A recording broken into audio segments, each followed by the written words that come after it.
My name is Aisha Hadija, and I'm a manager at Sahel Consulting, Agriculture and Nutrition Limited. I will be your host for today's event.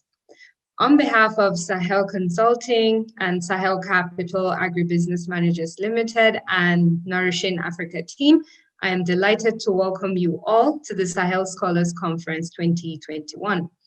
I would like to sincerely welcome and appreciate our guest speakers, our partners, entrepreneurs, and stakeholders from across the continent who have joined us today and partnered with us to make this event possible.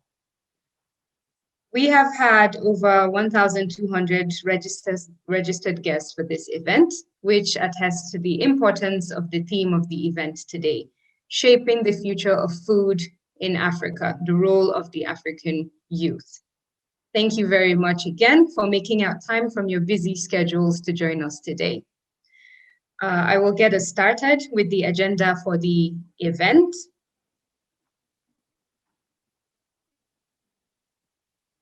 And I would kindly ask you to direct your attention to the screen where we have the basic agenda. So we're going to have a round of welcome and introductory opening remarks, followed by insights from the Sahel Scholars Program, just to give you a bit more on where we're coming from. Then we're going to take our keynote address, followed by 2 panel discussions. We have a lineup of interesting and very vast speakers from across the continent. And then we're going to have our final breakout session, which will be very interactive, where you have an opportunity to ask questions directly to your chosen expert. And then we will close with a vote of thanks and closing remarks. But before we proceed, I would like you to please engage with the discussion as on the conference online and then also on our social media handles. We would have, if you direct your attention to the chat box, we have our handles up there. Thank you very much. And please don't forget to tag hashtag SSC 2021. That's the Sahel Scholars Conference 2021. So just a few housekeeping rules now before we crack on with the event. So please, firstly, feel free to use the expression buttons at the bottom of your screen so that you could raise your hand or wave or thumbs up or applause, however you feel like addressing. And then we encourage all attendees to really participate and send in your questions utilizing your chat box. And when you're sending in your questions, please direct it to Q&A or Sahel Consulting, as you would see on your chat box. And please refrain from posting anything in the chat that's unrelated to the event, because we very much like to keep on top of your questions. So if there are unrelated chats, it would get missing. And when you're in your breakout sessions, please kindly respect the group's time so that we can actually get every question in and answered. And also the Sahel Scholars Conference Organizing Committee are available to you. Please use your chat box and then you can ask any questions directed at us. Thank you very much. So at this juncture, I would like to kick off the program with opening remarks from Remy Bordurin, who is the operating partner at Sahel Capital Agribusiness Managers Limited. Over to you, Mr. Remy. Thanks. Good morning, good afternoon, good evening, everyone. Wherever you are joining this conference today across Africa and indeed the world, I'm honored to welcome you to the 2001 Sahel Scholars Conference, tagged Shaping the Future of Food in Africa, the Role of African Youths. Sahel Scholars Conference promises to be engaging, informative, and educative, and we believe motivational also for everyone here today towards the imperatives of food, nutrition, agribusiness in and across Africa. The Sahel Scholars Conference is part of our larger annual Scholars Program. Since 2017, Sahel and Nourishing Africa continue to provide internship, scholarship opportunities to students and also mentoring to food and agripreneurs across Africa and across various places where we have people collaborating with us. I want to say many thanks to our speakers and panelists who have chosen and have given their time to be part of the program today, and also to everyone here today who are participating and will benefit from the discussions and all the activities that we have today. Without further ado, please sit back as we delve into the role of African youth shaping the future of food in Africa. Thank you very much. Thank you very much, Remy, for the wonderful opening remarks. We would like to now take this opportunity to introduce you to the Sahel family. I would like to hand over now to Ife Udua, who's a consultant at Sahel Consulting. She would kick us off with a short video so that you can get more insights into our activities, our goals, and our values, and then followed by a short presentation. Over to you, Ife. Sahel Consulting Agriculture and Nutrition Limited is a leading management consulting firm committed to unlocking Africa's agriculture and nutrition potential through tailored, innovative, and market-based research, strategic advisory services, training, and project implementation, thereby impacting communities and achieving sustainable growth. Sahel Consulting's vision is to be recognized as the most trusted consulting partner and point of reference in the African agriculture and nutrition landscape, integral to building effective and efficient value chains and attaining food security.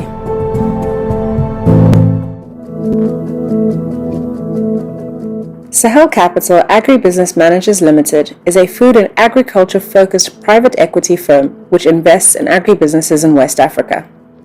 Sahel Capital has deployed capital across a broad range of value chains, partnering with founders and management teams to scale their companies. Sahel Capital's ethos is anchored on providing capital, leveraging knowledge, building companies, generating returns, and impacting lives. Its vision is to be recognized as the foremost food and agriculture private investment firm in Africa.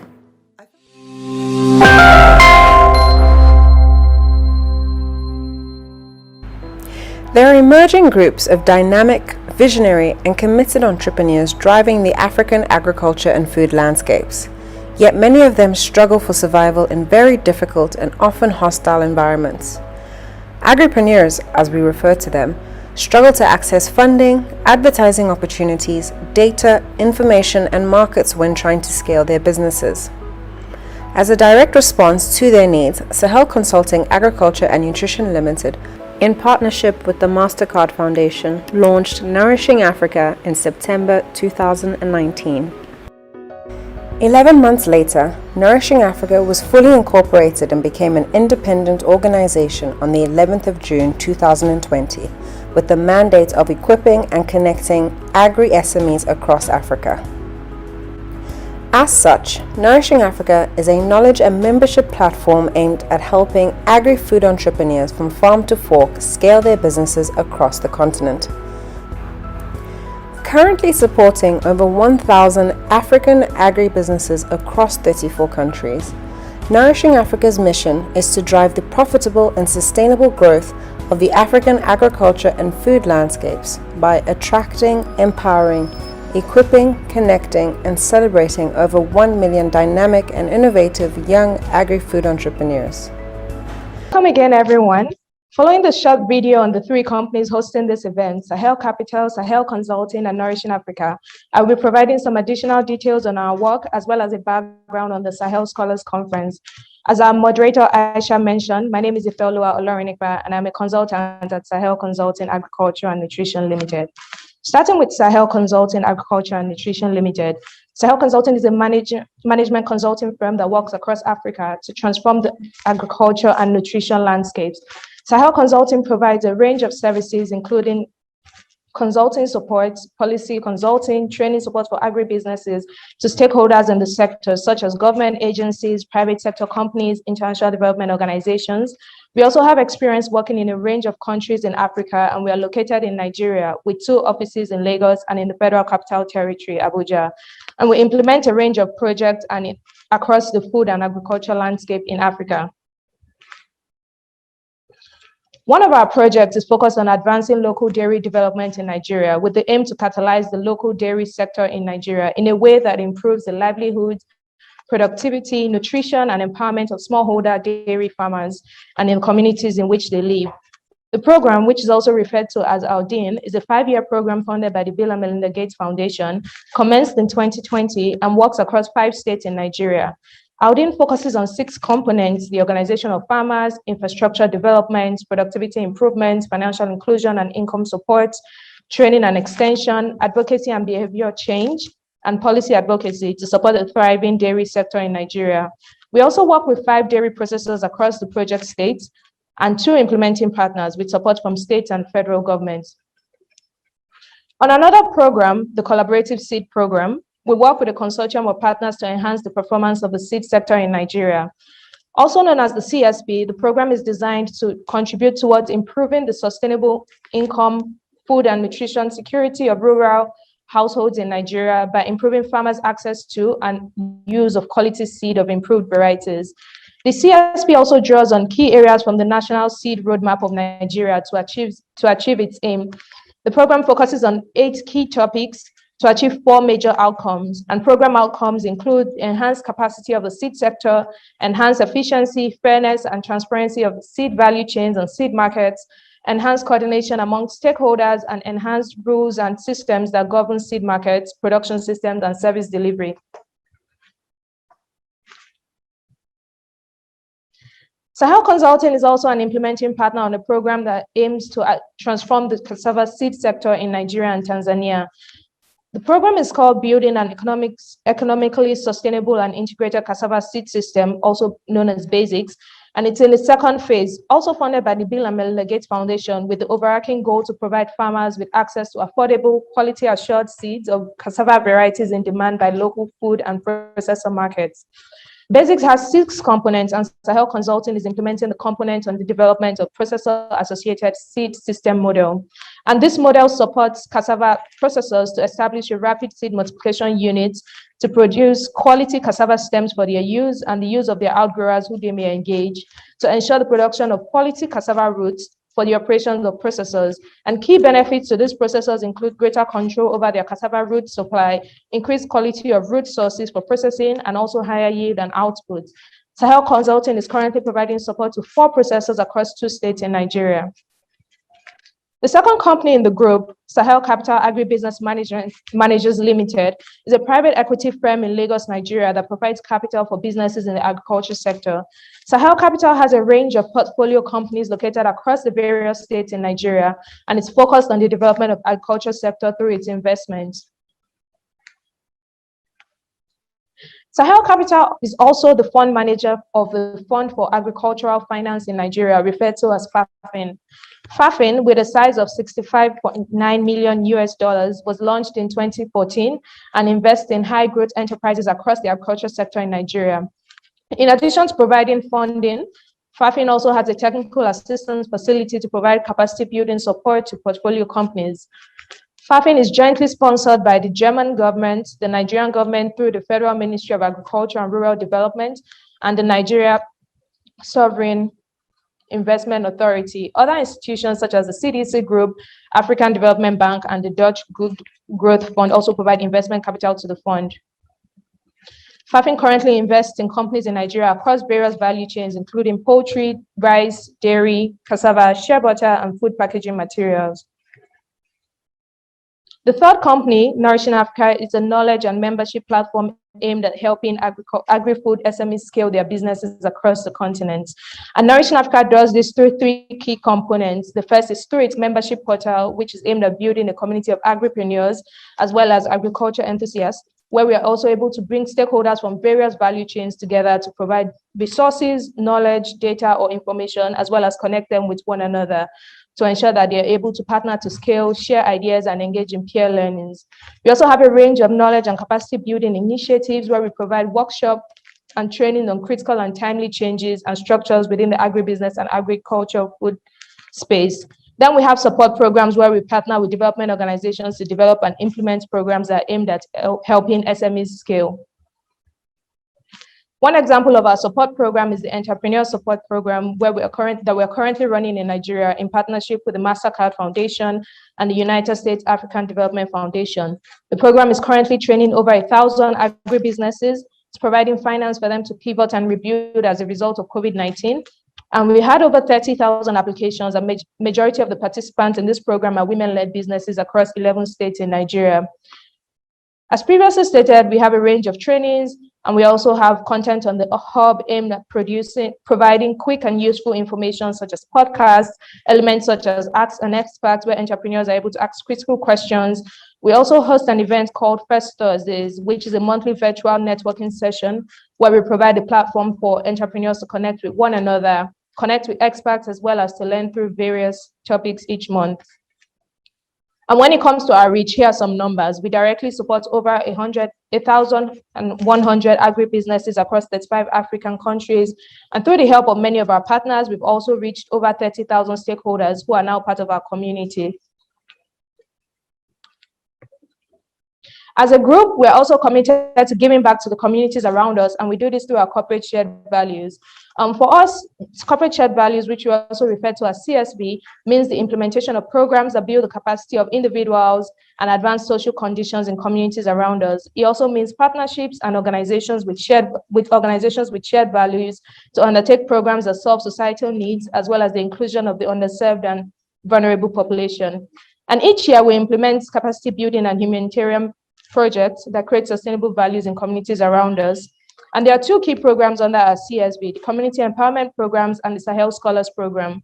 The objective of the Community Empowerment Program is to impact communities through the implementation of humanitarian projects. And under our Sahel Scholars Programs, our objectives are to provide mentoring, internships, and scholarships for top performing students in faculties of agriculture, to organize annual conferences towards generating awareness and interest in agribusiness. And the Sahel Scholars Conference is one of the components of the Sahel Scholars Program. Our community development programs have cut across impact areas of education, health, and environment. And here are some pictures. Our staff and the companies are committed to giving back, and these programs usually involve fundraising from our staff, and the companies match the amount raised by staff by 100 to 200% to cover the cost of implementing these programs in our communities. The second component of our CSB was introduced in 2017, which is the Sahel Scholars Program. And since then, we've organized 8 conferences across 60 universities in Nigeria, with one virtual conference organized last year due to restrictions from COVID. We've also had over 300,000 participants at our conferences since 2017. We've engaged 9 scholars for internships at our offices and have provided scholarships to 8 students. And last year, for the first time, we also had a conference for educators in the agriculture sector. On this slide, here are just some pictures from our physical conferences over 3 universities since 2017. There's some of the pictures with the Sahel team and some of the conference participants. And on this slide are also pictures from some of our past scholars during their internship at our offices. And at this point, I would like to state again how delighted we are that you have joined us for the conference this year to contribute to the discussion on shaping the future of food in Africa, emphasizing the role of the youth. Thank you very much for listening. I will now hand over to Aisha, our moderator for this conference, for the next item on the agenda. Thank you. Thank you very much, Ife. The great work that the Sahel Scholars Program is doing to support young persons is indeed commendable. I would encourage every participant here to join the Nourishing Africa Hub to connect with the Nourishing Africa community, and then also go online to check out the activities of the Sahel Consulting and Sahel Capital, so that you can see and check in how you can benefit from the numerous opportunities. Again, we will be sharing links to our social media and our website in the chat box as we go along. Don't forget to check that.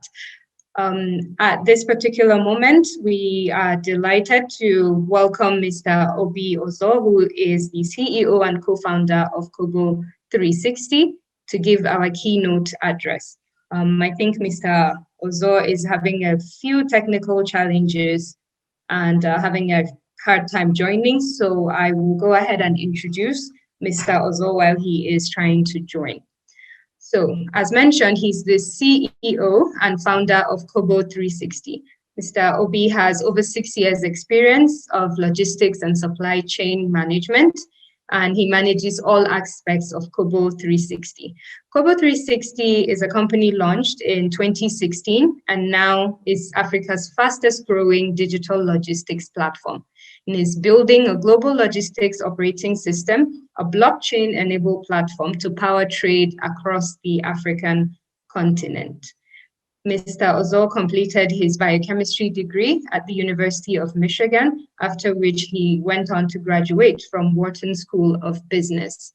He worked at JP Morgan as an investment banker before becoming the operations coordinator at Uber Nigeria.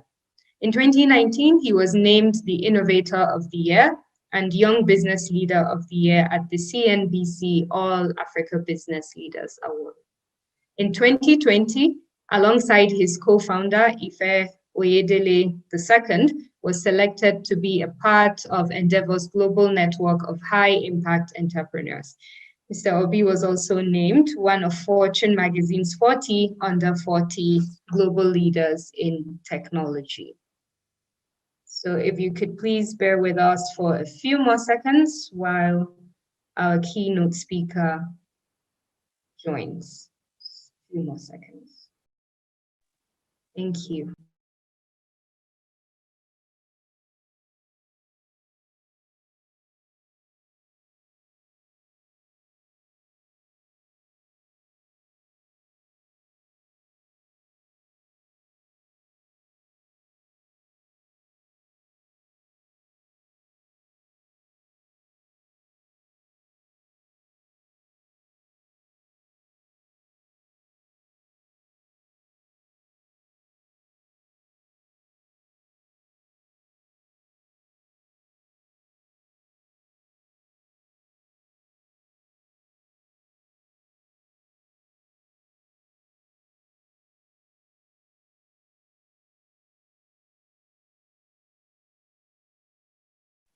Okay, so in the interest of time, let us move on to the next item on the agenda.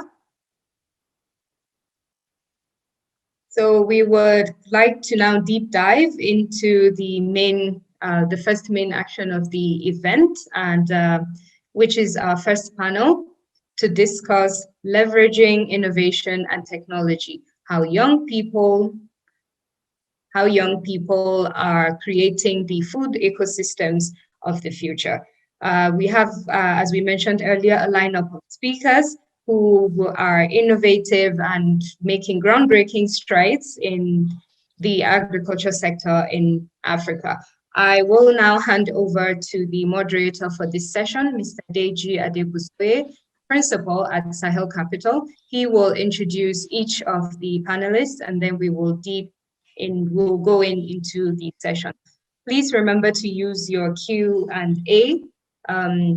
Please remember that the Q&A, there's a Sahel Consulting Q&A participant online. Please direct all your questions towards that participant. Thank you very much. Over to you, Mr. Deji. Thank you very much, Aisha. And good morning, everyone. And once again, welcome to the annual Sahel Scholars Conference. My name is Deji Adebuswe. I'm a principal with Sahel Capital, and I'll be moderating our first panel for today. I have an incredible set of speakers on this panel, and together we'll be discussing the subject, leveraging innovation and technology, how young people are creating the food ecosystems of the future. And like Aisha mentioned earlier, please don't forget to drop your questions in the chat box, and we'll try to take as many of them as possible. So I will start by introducing our set of panelists that will be joining me on this panel today. And I'll be starting with the co-founder and CEO of Food Locker, Femi Aiki. Femi is a technology entrepreneur and is the co-founder and CEO of Food Locker, which is the first African startup to break into the prestigious Thrive SVG startup accelerator that focuses on ag tech in Silicon Valley. Prior experience, he has built driverless trains in Saudi Arabia and Italy. He has developed algorithms, commission and test complex products and platforms. He has lived and worked on 4 continents, and he has won several awards, including the first prize at the Impulse Accelerator in 2020.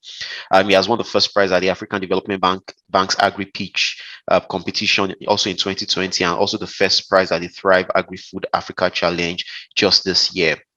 Femi is a first-class graduate of chemical engineering at the Obafemi Awolowo University. He has a master's degree from Imperial College in London and a corporate master degree from Fimi Chenika, called Leonardo's SPA, Think Master, and he also has an MBA from SA Business School in Spain. Femi, welcome to the panel. Thank you very much for having me. Thank you for joining. We'll go to our second panelist, Alima Bawa. Alima is a co-founder and COO of Cow Tribe. Cow Tribe is Ghana's first mobile-enabled on-demand service platform for veterinary extension. The mobile technology enables millions of farmers in remote places to request for veterinary services using their cell phones and enjoy door-to-door delivery through a network of certified veterinarians. Prior to Cow Tribe, Alima was a journalist focusing on documenting the struggles of rural women in Ghana. She is a recent recipient of an Obama Foundation African Leaders Fellowship. Alima, welcome to the panel this morning.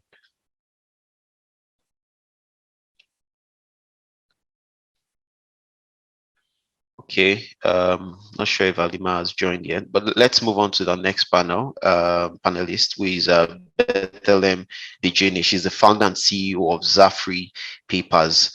Bethlehem is a motivated individual, and she has strong professional experience in economics and research. She's very passionate about the environment, and that led to the founding of Zafri Papers, a company that makes 100% tree-free paper pulp and paper products using agro waste. She currently works in Ethiopia and Zambia, following a Pan-African business model aimed to duplicate Zafri Papers. She's aiming to duplicate Zafri Papers in different African countries. She's currently the CEO of Zafri Paper. So Bethlehem, welcome to the panel this morning. I hope Bethlehem is also on the line. Okay, so I mean, we will delve right in while we wait for the other panelists to join us.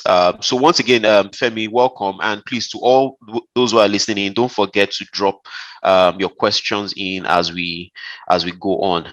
Let me start by asking you, Femi. The reality, the reason why you are here today is because you are solving a major problem, and you know your activity has one way or the other caught the eyes of the world in one form or the other. So let me ask, what problem or problems are you actually solving, and then you know what role has that leaning towards innovation and technology played in helping you address those problems? All right, thank you very much, DG, and thank you everybody for listening in. So essentially, Africa is assumed to have about a $350 billion market for food. It's projected to grow to over $1 trillion by 2030. Unfortunately, this market is served by over 250 million smallholder farmers who essentially lack almost everything that's required for them to produce effectively. Now, this basically then means that while the farmers are striving, we have huge disconnects between supply side and demand side. So you have a big market that is underserved, and therefore when you look at the map of the world in terms of how food is supplied to Africa, you see that the rest of the world is actually feeding Africa. So this is the problem I'm trying to solve. How do we ensure that there's food security in Africa? How do we ensure that a typical African who was born to parents who don't have money or who didn't get educated essentially does not stand at a disadvantage just because they were born in Africa. So the core issue is how do we fix food insecurity? How do we ensure that there's zero hunger? How do we ensure that the people producing actually have value for what they're producing? And we're using technology to solve this kind of problem. Thanks, Femi. That's quite interesting, and I think we all can embrace that fact that there is a huge, food security problem in Africa that needs to be addressed. But I think you've also employed technology in very interesting ways. You started a retail outlet, a physical outlet, then you layered on that e-commerce, and then sometimes when I even look at your WhatsApp status, I see things like Nash equilibrium, and I'm wondering, how complex can technology be in driving, agriculture, growth in Africa. So can you just walk us through how, technology is enabling, your own world of solving agriculture problems in Africa? Thank you very much, DG. And maybe for those who don't know, DG and I were in the same undergrad program, so he knows that we both come from a tech engineering background. Essentially, technology for the agricultural sector has gone much further ahead than what we think it really is. So currently, one of the challenges we face is, and if you speak especially with growers in the United States, they'll tell you one of their biggest problems is labor. How do you then use technology to sort of hack labor to ensure that you can produce efficiently and you can have high yields, but at the same time, have the right kind of people who can produce for you. So you have everything from mechanization for harvesting technology. So you'd see technologies that essentially help people to harvest oranges and grapes, etc., at scale. So you'd essentially see mechanized pieces of equipment that go to the trees, and they shake the trees, and they basically collect all the fruits that come from the trees. You have technology that helps to monitor soil water content, soil temperature data, and essentially transmits this data remotely such that you can then trigger, for example, irrigation systems. At Food Locker, one of the top things we've been able to do has been to connect the smallholder farmer base to lenders. So basically, a typical farming community doesn't have internet. The farmer cannot even use a smartphone. So what we have done is to essentially compress all the information that the farmer has to transmit to a lender through SMS. So through very simple text messaging technology, the farmer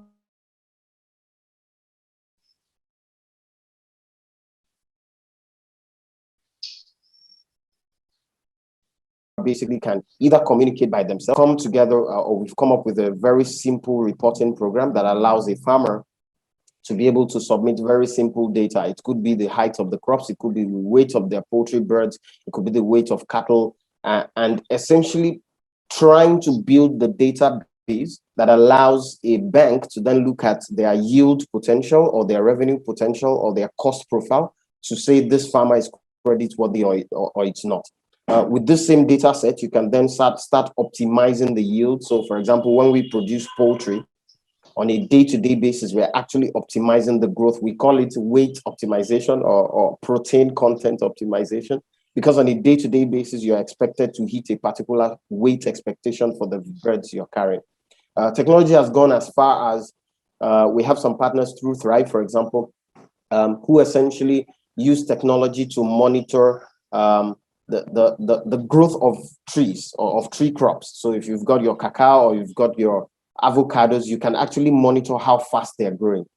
There's a broad range already. You can trigger irrigation systems to just, support crops based on what's going on. So a lot of work is going on through that method. That's quite fascinating, Femi. And one of the things you mentioned, the work you're doing with smallholder farmers, trying to help them optimize their production and productivity. Probably even help them get, good credit rating so that they can gain access to finance. But one of the things that I believe is missing in that part of the market is the sophistication of the smallholder farmers, which makes it quite difficult to market, product, services, and even technology to them. So how have you been, overcoming that hurdle, the lack of sophistication, minimum education? How can you manage that level of that level of discrepancy between them and technology? Yeah, so great question. I don't think there's enough capital or enough time and resources to go in and start educating farmers about, oh, this is how you need to use a smartphone, or this is how you need to fly a drone. There's no time for this. Basically, what we have to do is to then connect young people who are educated to the smallholder farmers. Femi, sorry, just to pause your thinking there. Yeah. I just quickly want to welcome, one of the other. He should have been the speaker on the previous panel, but we'll just invite him to join you on this panel. That's the CEO of Kobo 360, Obi. So, Obi, welcome. Please, if you can just join the panel, please let us, the organizers, please let him in.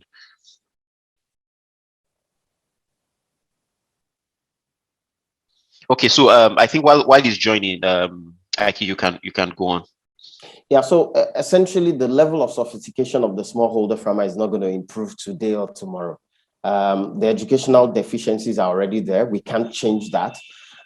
We can't go in and say you want to deploy mass literacy systems for over 250 million smallholder farmers in Africa. You're never going to get any results, and we don't even have the time. So by 2040, the population of Africa is going to double, and therefore we need to very, very quickly go and solve this problem. So which then creates opportunities for folks who are already educated. So folks who have already studied agriculture, or folks who are already interested in agriculture, but are interested in technology of agriculture.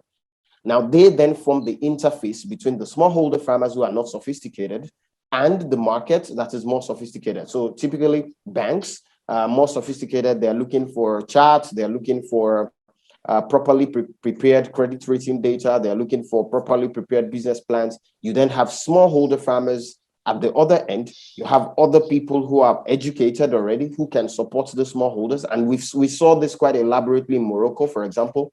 OCP Africa in Morocco deploys, people who studied agronomy, agricultural engineering, etc., deploy them to the production communities to go and support the smallholder farmers with this interface or with this broken link between them and the more sophisticated users. Now, in addition, we also then currently have solutions that are simple to use, where the farmer doesn't need to be super smart or super educated to use. So, for example, if you put in an IoT sensor to monitor temperature in a pen, or to monitor soil water content on a farm, this doesn't require the farmer to, by themselves know how the IoT sensor works. So there are two different solution approaches. In addition, then we use text messaging.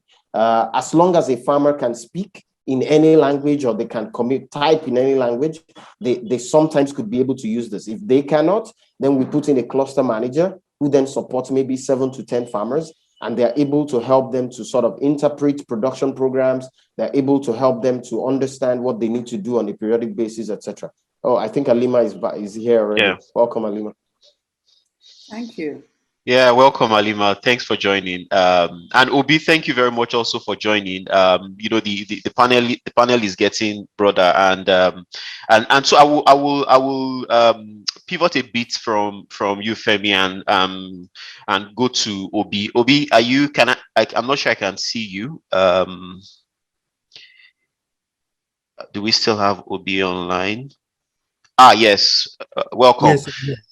The signature red art is something I always look out for to be sure that you're here. So let me start by asking, welcome first of all. Femi has talked a lot about how we're solving the problem with smallholder farmers and helping them to gain access to market, helping to improve productivity and provide financing to them. But this is where you come in, right? There's that last mile movement. Well, not exactly last mile. You're moving goods across the country, and you're optimizing that with technology. And if there's anything, the logistics sector is one of the areas that is grossly lacking in the country, especially with respect to agricultural produce. What are the major challenges that you've seen as you are trying to optimize technology, that's a problem using technology? What are the major problems that you see that keeps popping up, and how have you been addressing them over the last couple of years? Yeah, thank you very much. I was sorry I was late a little bit.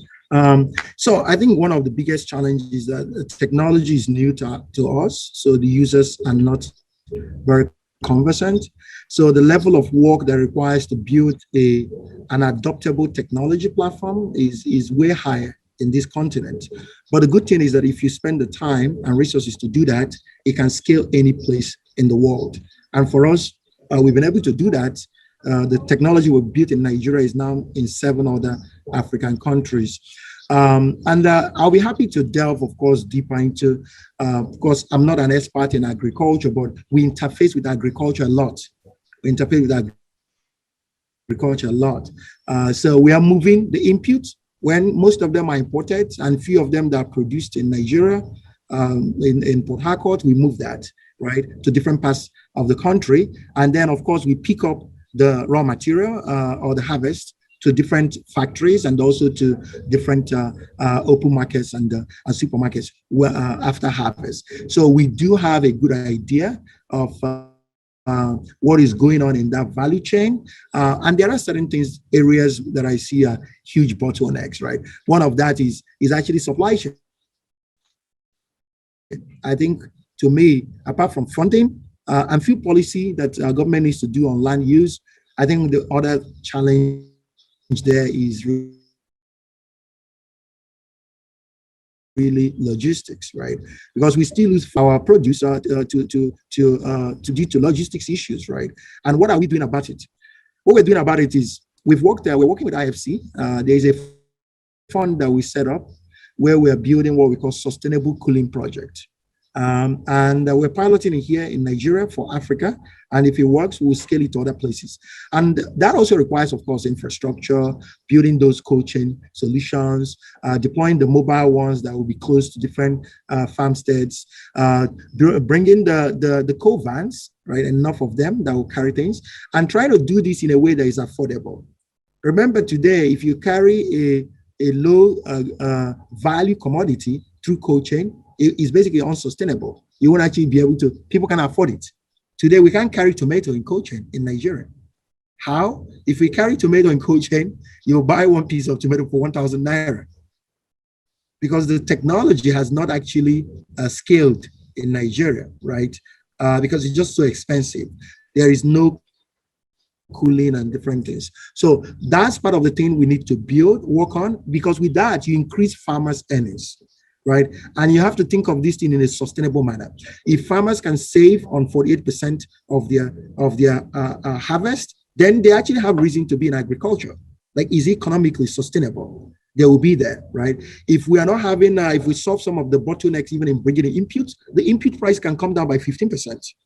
Right? The cost of logistics on it will just come down. If it comes down, they're able to farm more, they're able to actually see it as an economically viable way for their own small economies, right? So, and then of course, some of the key thing is also education, and even on our platform, connecting them to actually buyers. And like, there is some of the things that we can actually do because we know what everybody requires, because we're going to their factories on different things. So being able to bring that visibility in that space, the insurance of it,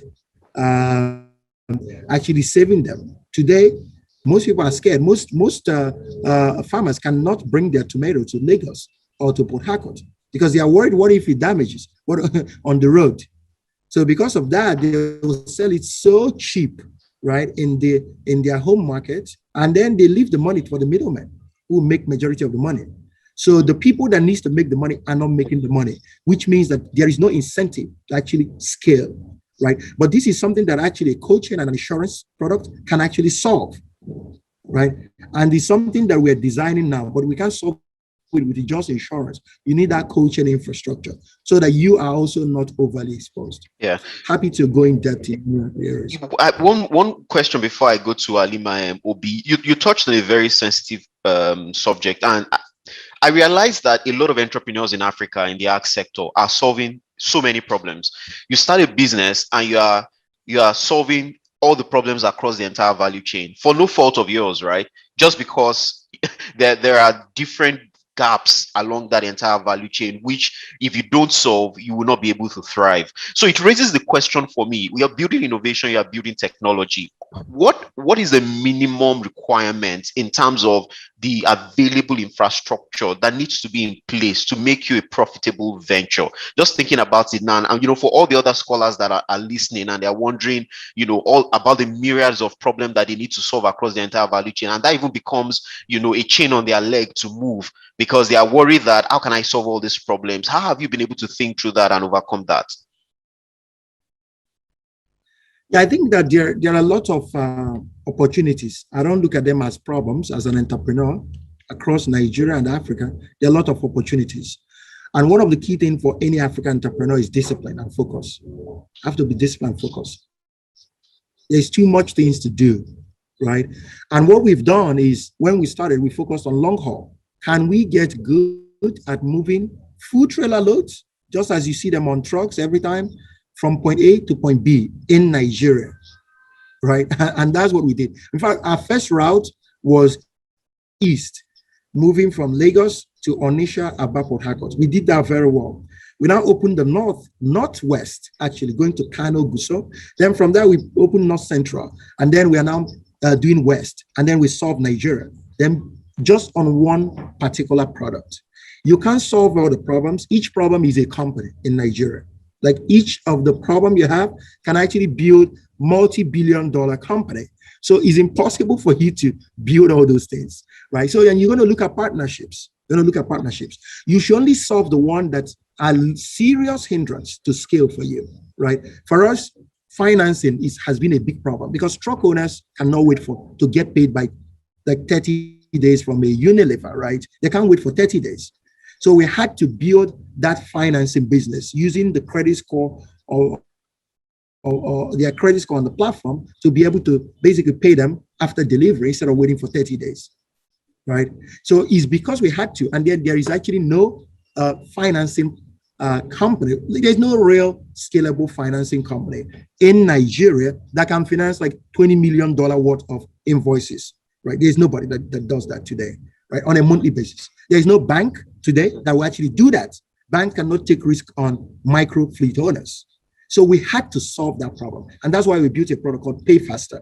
But we restricted it to that. The insurance product is in partnership with Swiss Re and Leadway.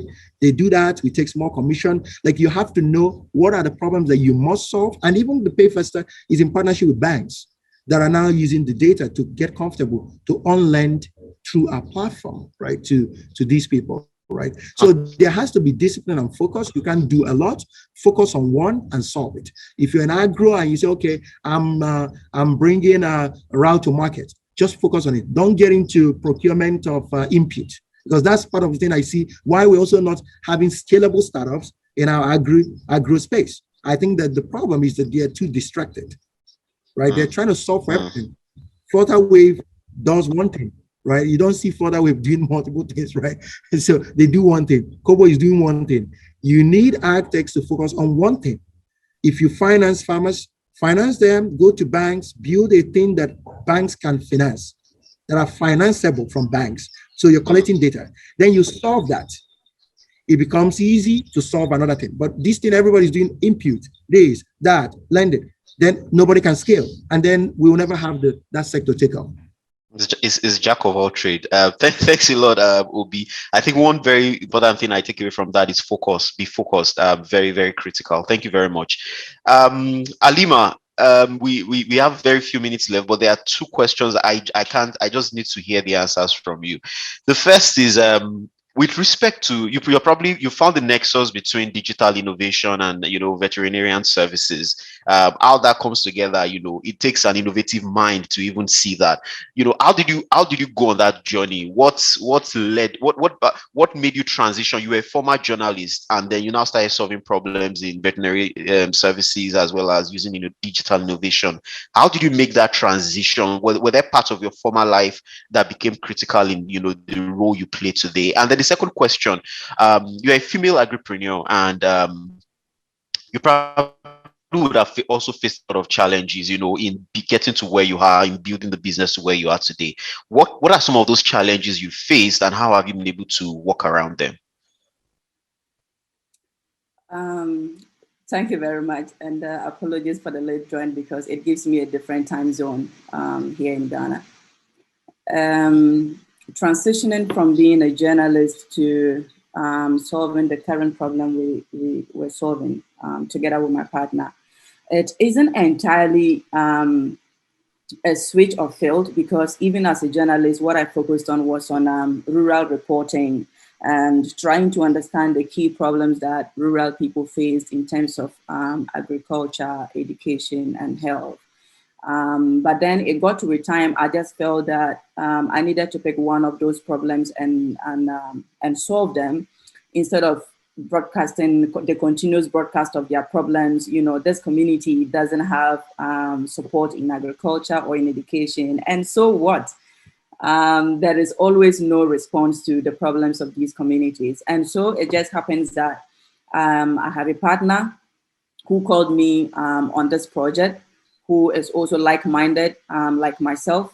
We happen to have a similar background of growing from families of livestock keepers. And so we have a good understanding of how our parents also struggle for veterinary services to diversify their income in addition to the crops that they grow. And this is a problem that we continue to see in our field of work. He was also working for a company that sold crop insurance. And so he continued to see the struggles of people to keep their crops and also diversify their income by making sure their animals do not die.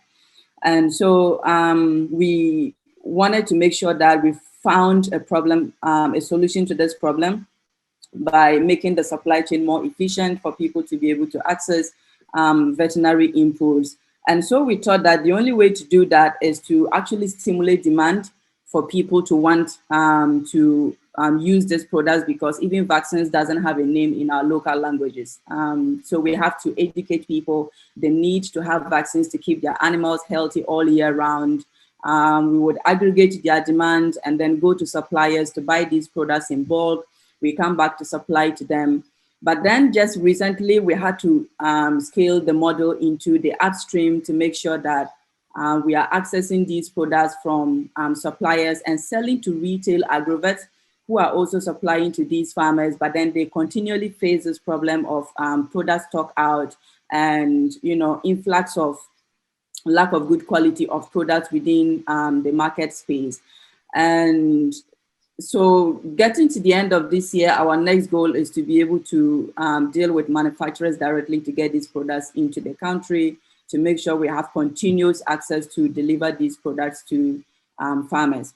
As a female entrepreneur, I don't see myself just being a female entrepreneur. I see myself as an entrepreneur just like any other body, regardless of my gender. I haven't faced anything in the communities where people are slow to adoption of our technology or our model because I'm a female. I'm lucky to have a good partner who has a good understanding of what it means to have a partner being a female who understands the rural customers. And so I just see myself as any other entrepreneur. But of course, the challenges of an entrepreneur is faced by myself, regardless of my gender, which has to do with slow adoption of technologies and innovations at the rural areas because of trust. Also because these farmers mostly are not used to these kind of innovations. It becomes a problem for adoptions. They have low incomes and very unstable because they have just 3 months to farm. And immediately after they are farming, they have money after harvesting, but right after that, they do not have money. And so it means that we need to strategically position ourselves to serve these farmers to ensure that we are meeting them at a point that they have money. We need to develop a very simple technology and models that increase the usability and limits the slow adoption. We also needed to be more flexible and offer these farmers some payment plans that are targeted to their harvest periods, because the problems are enormous at the community level. Because if you look at the level of education of the kind of people we are dealing with, there is capital requirement that is needed to deploy technologies in the rural market, which is very high because then there is high operational cost, which is as a result of the need to hire leg team to help these farmers to be able to use the technology. And so the cost of service becomes very high. As a result, the affordability becomes a challenge for farmers. So beyond the trust, we need to do more and ensure that farmers are able to adopt our technologies regardless of where it is coming from. Thank you very much, Alima. And I mean, I'm glad to hear that, being a female entrepreneur, the world is moving, I think, very, very quickly, and we are embracing things, and I'm glad to hear that has not been a problem or a challenge for you, other than the regular challenges that every other person on this panel, that they are facing. I have one more question to go around, and it's going to be, this kind of quick question for all the panelists. And we just want you to give a one sentence or even a one word answer to it. But before I do that, we're going to be having a short Q&A session. So to everyone on the panel, listening to the panel, please send your questions directly to me, so that I'll put them forward to the panelists. So my question, a lot of all the scholars listening in, they are wondering, what is that one problem I can go out and solve from here? And Obi already talked about focus and dedication. So what's that one thing they should go to focus on to solve? So if I will ask you, in the journey you've been going through, and I'll start with you, Alima, what is that one problem that somebody needs to go and find a solution to? So in rural Africa, there is no one problem. So that's why we want to just give us one. I think that there's no doubt our livelihood today depends on technology, and we will continue, our survival tomorrow will continue to be dependent on technology. And so we need to start looking into the rate, quality, and relevance of education in rural Africa, and how it will influence future innovations and technologies.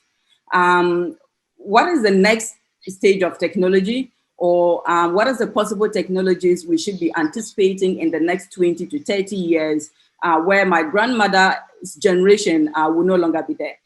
Our level of dependency on technology now perhaps, took Africa by surprise. And so we have to constantly learn to cope and use it.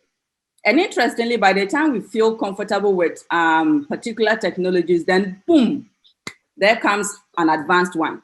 So we need to start looking at the kind of generation that we are growing in rural Africa in terms of the quality and relevance of their education versus the anticipated technologies we should be looking at in the next 20 to 30 years.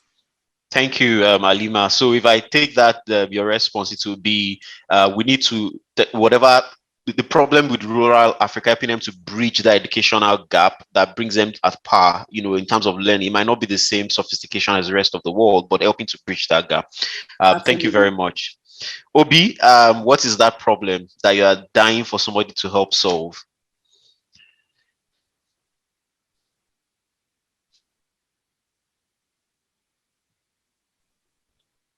Hi, Obi, are you there? You're mute. Yeah, I'm here. Yes. I'm here. So I think the one of the biggest common problem we're seeing in agri-tech is financing for farmers.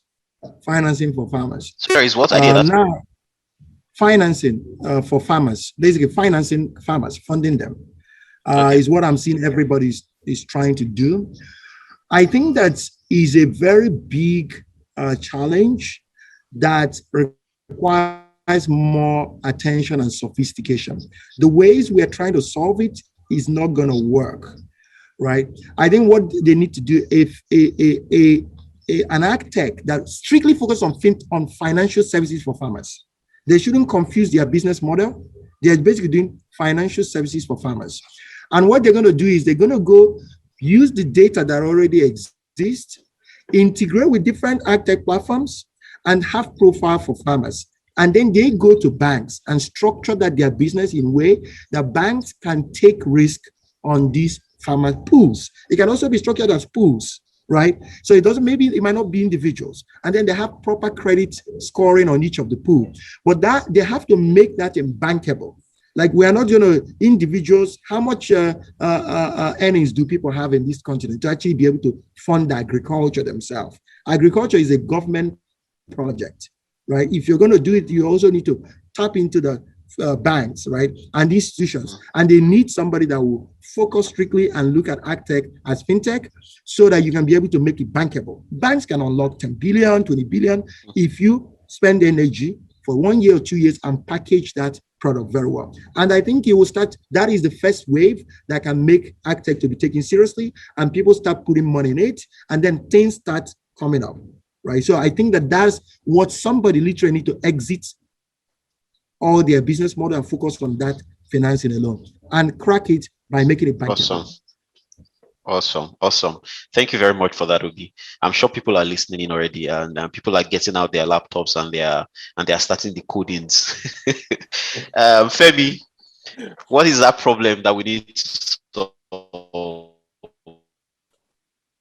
That's a great question. I think Obi was talking about Food Locker earlier. So the problem is already being solved, Obi, so you can rest assured.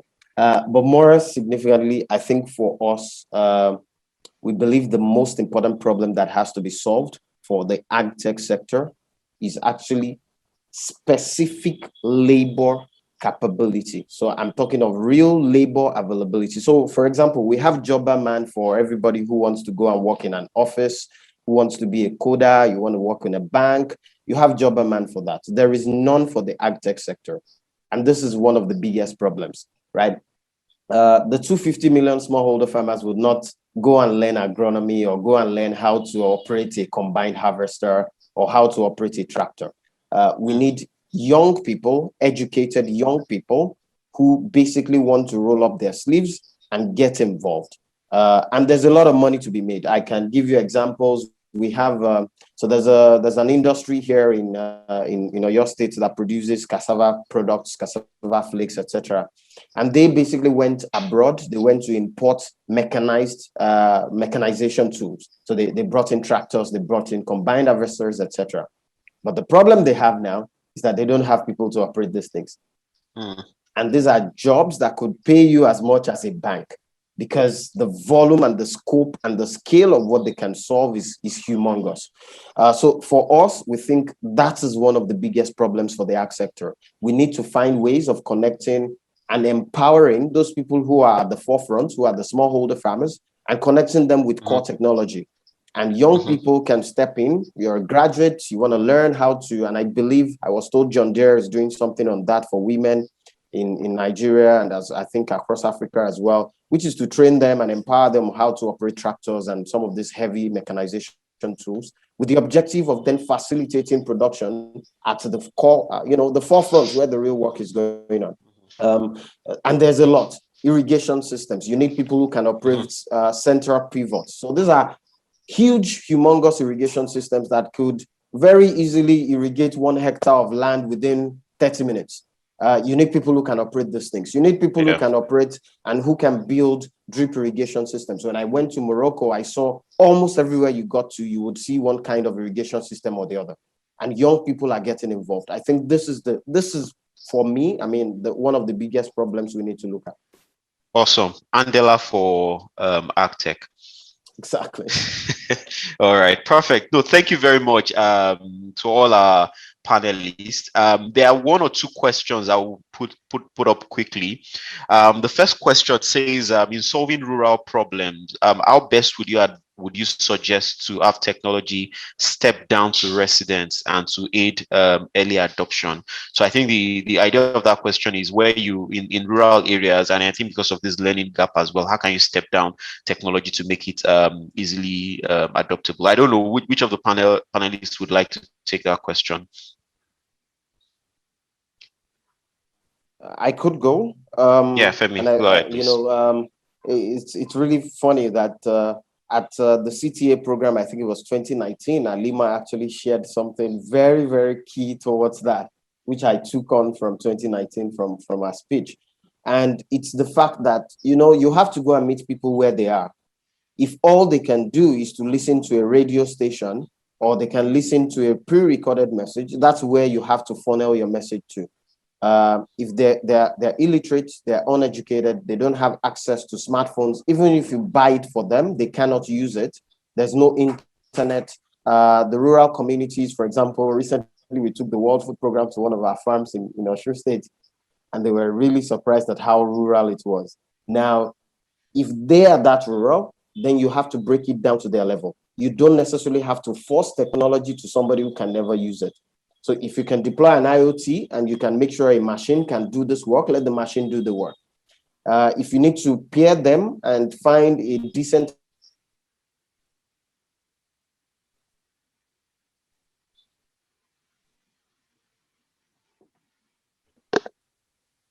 accommodation for a pretty young man and go to a rural area to go and support smallholder farmers, then this is what we have to do. We don't necessarily have to look at America and say, oh, we have to develop this fantastic app because they do the same in the US. If it doesn't work for Africa, then there's no point developing it for Africa. So it might mean we use text messaging, which is one of those things Food Locker uses. You might use voice messages. You might need to deploy extension services agents. So yesterday we were discussing with some extension services agents for our project in northern Nigeria. This is what we have to do as far as we are concerned. Yeah, thank you very much, Femi. Alima, do you want to chip in? Yeah, so I think simple models sells and simple models kills. We need to do away with the complexity of technology. Of course, technology itself is already complicated. So as entrepreneurs and innovators, as much as we can, we need to be able to step it down by knowing our customers first and knowing what they need and how they can be able to use our technologies. And of course, we need investment in behavior change to be able to increase the rate of adoption of innovations and improve methods of farming. You know, due to the proliferation of NGOs in Africa, particularly the northern divide of it, where occupations are usually farming, most rural people have developed this sense of entitlement to freebies. And so it makes it more difficult for them to adopt for-profit social enterprise businesses. And so it's difficult to break through as a for-profit organization. And if you are already in this problem, what you might want to consider doing is to consider finding partners that can subsidize or pay for the services that you render to these rural people in a systemic and strategic way, so that they can be able to pay for the full cost of the services in the future. Because they already do not have money, you have a complicated technology, you have high operational costs because of the leg team that need to interface between the farmers and your technology. So what you might want to do is to consider sources of funding through partners that can subsidize the cost in a way that in future, the farmers themselves or the rural people themselves will be able to bear the cost by themselves after they have seen the impact of your innovation. Thank you, Alima. I think the last question we'll be able to take today will be directed towards Obi. And I think, Obi, you already tried to answer this question before, but I think somebody is raising again that the case of farm produce losses like tomatoes and fruits, mangoes, and all the others, there's a huge rate of loss, post-harvest loss or on these products. That what are some of the things that can be done to further help to mitigate this problem? Yeah, I think what we've mentioned is, in fact, is also a good startup to build. Is a big problem today. It'll work, and I'm happy to support any person that wants to take on that challenge. We need to be able to aggregate all the available cold chain assets, and also gather enough data to allow people to invest in it. An individual can actually invest and buy more of those assets. Then, of course, that's what a startup can do. Then there is the work we're doing with IFC on the infrastructure, like building cold chain warehouses, right? Those things are not what a startup can do, right? That's the type of World Bank, IFC, government-related work, which is part of the work we're doing. And we hope that will come on stream in the next 18 months, right? But definitely there is opportunity there. I see it more as an opportunity since we're talking to a group of young people here, right? It's something that somebody should go and hack. Somebody should go hack it. Thank you very much, Obi.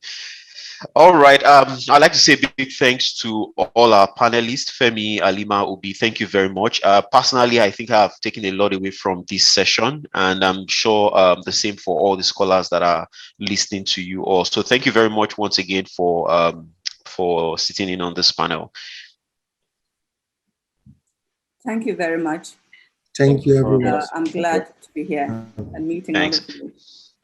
I will hand over now to Aisha.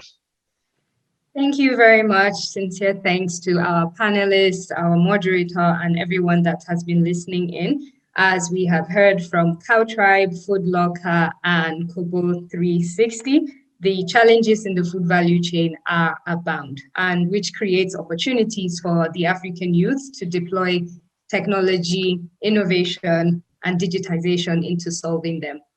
Thank you very much. Now, I would like to backtrack a little bit. As we have mentioned earlier, the Sahel Scholars Conference gives opportunities to young people. We would like to actually show a short video that we have prepared from the perspective of these brilliant young minds. We would love for you to have a listen and hear from them.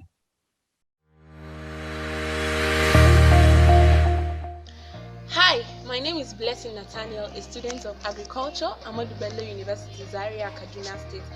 I participated in the Sahel Scholars Program in the year 2019 as a volunteer and also as a beneficiary. As a beneficiary, I had the privilege of interning at Sahel Office, Lagos State, Nigeria, from November 25th, 2019 to 20th December 2019. It was an amazing experience that I look forward to having again. This is because I gained critical insight into self and community development, which has made me become better and more outstanding in all spheres of life. The experience provided a different perspective and a context of agricultural and academic learning. It also provided an opportunity to put theory into practical.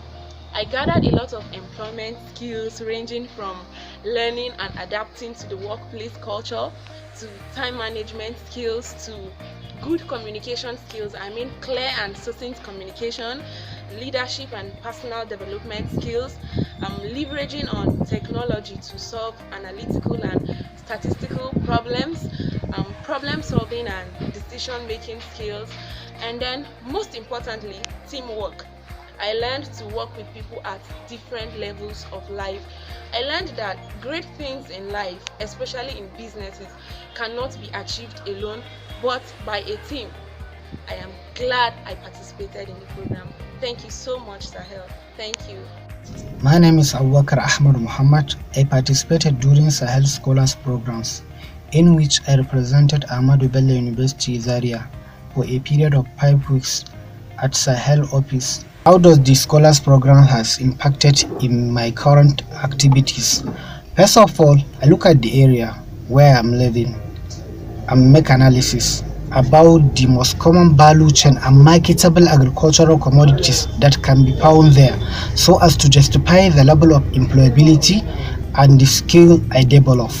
I started thinking about shipping vegetable products, but I later changed up my mind. Why did I do so?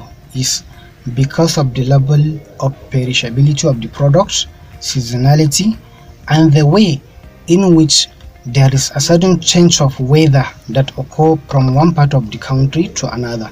Then I changed up my mind, and later on I started thinking that why can't I go into livestock production, in which I later deliberate my mind and then started focusing on that.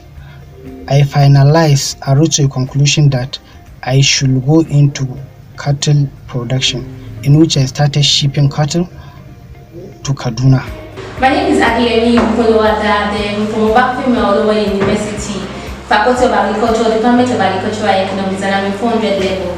My 1 month internship at Sahel was very amazing. It was fulfilling and interesting for me in the sense that I was able to understand that agriculture has evolved. I got from cutlasses and oats to businesses being discussed in conference room. I get a whole lifelong skills ranging from business etiquette to effective communication skills and business strategies.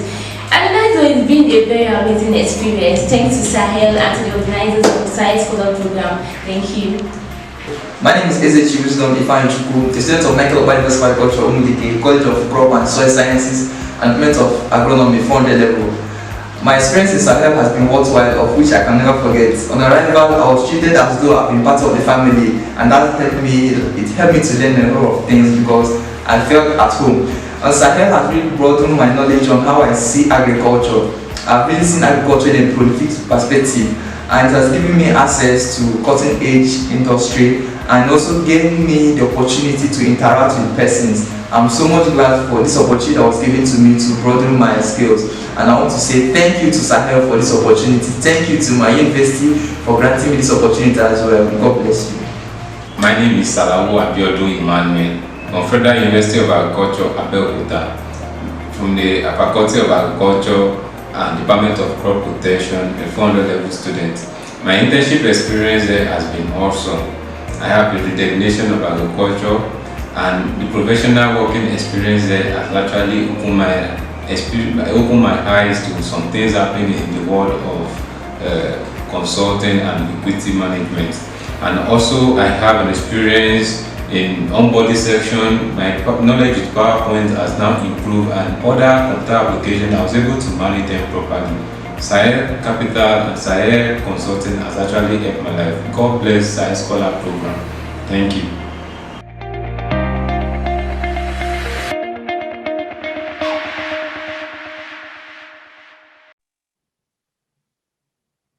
All right. And I, for one, I'm particularly moved by the experiences of these young persons, and Sahel Consulting, Sahel Capital, and Nourishing Africa continues to actually push forward for this sort of community engagement.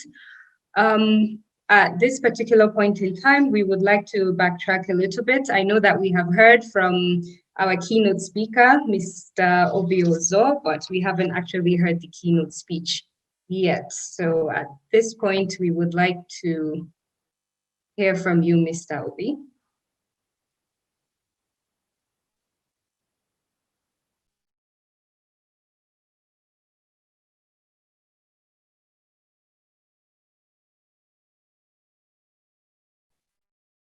Okay, thank you. I think we've discussed most things actually, so it will be very quick. It will be very quick. Can I share my screen instead? Yes, you can, absolutely.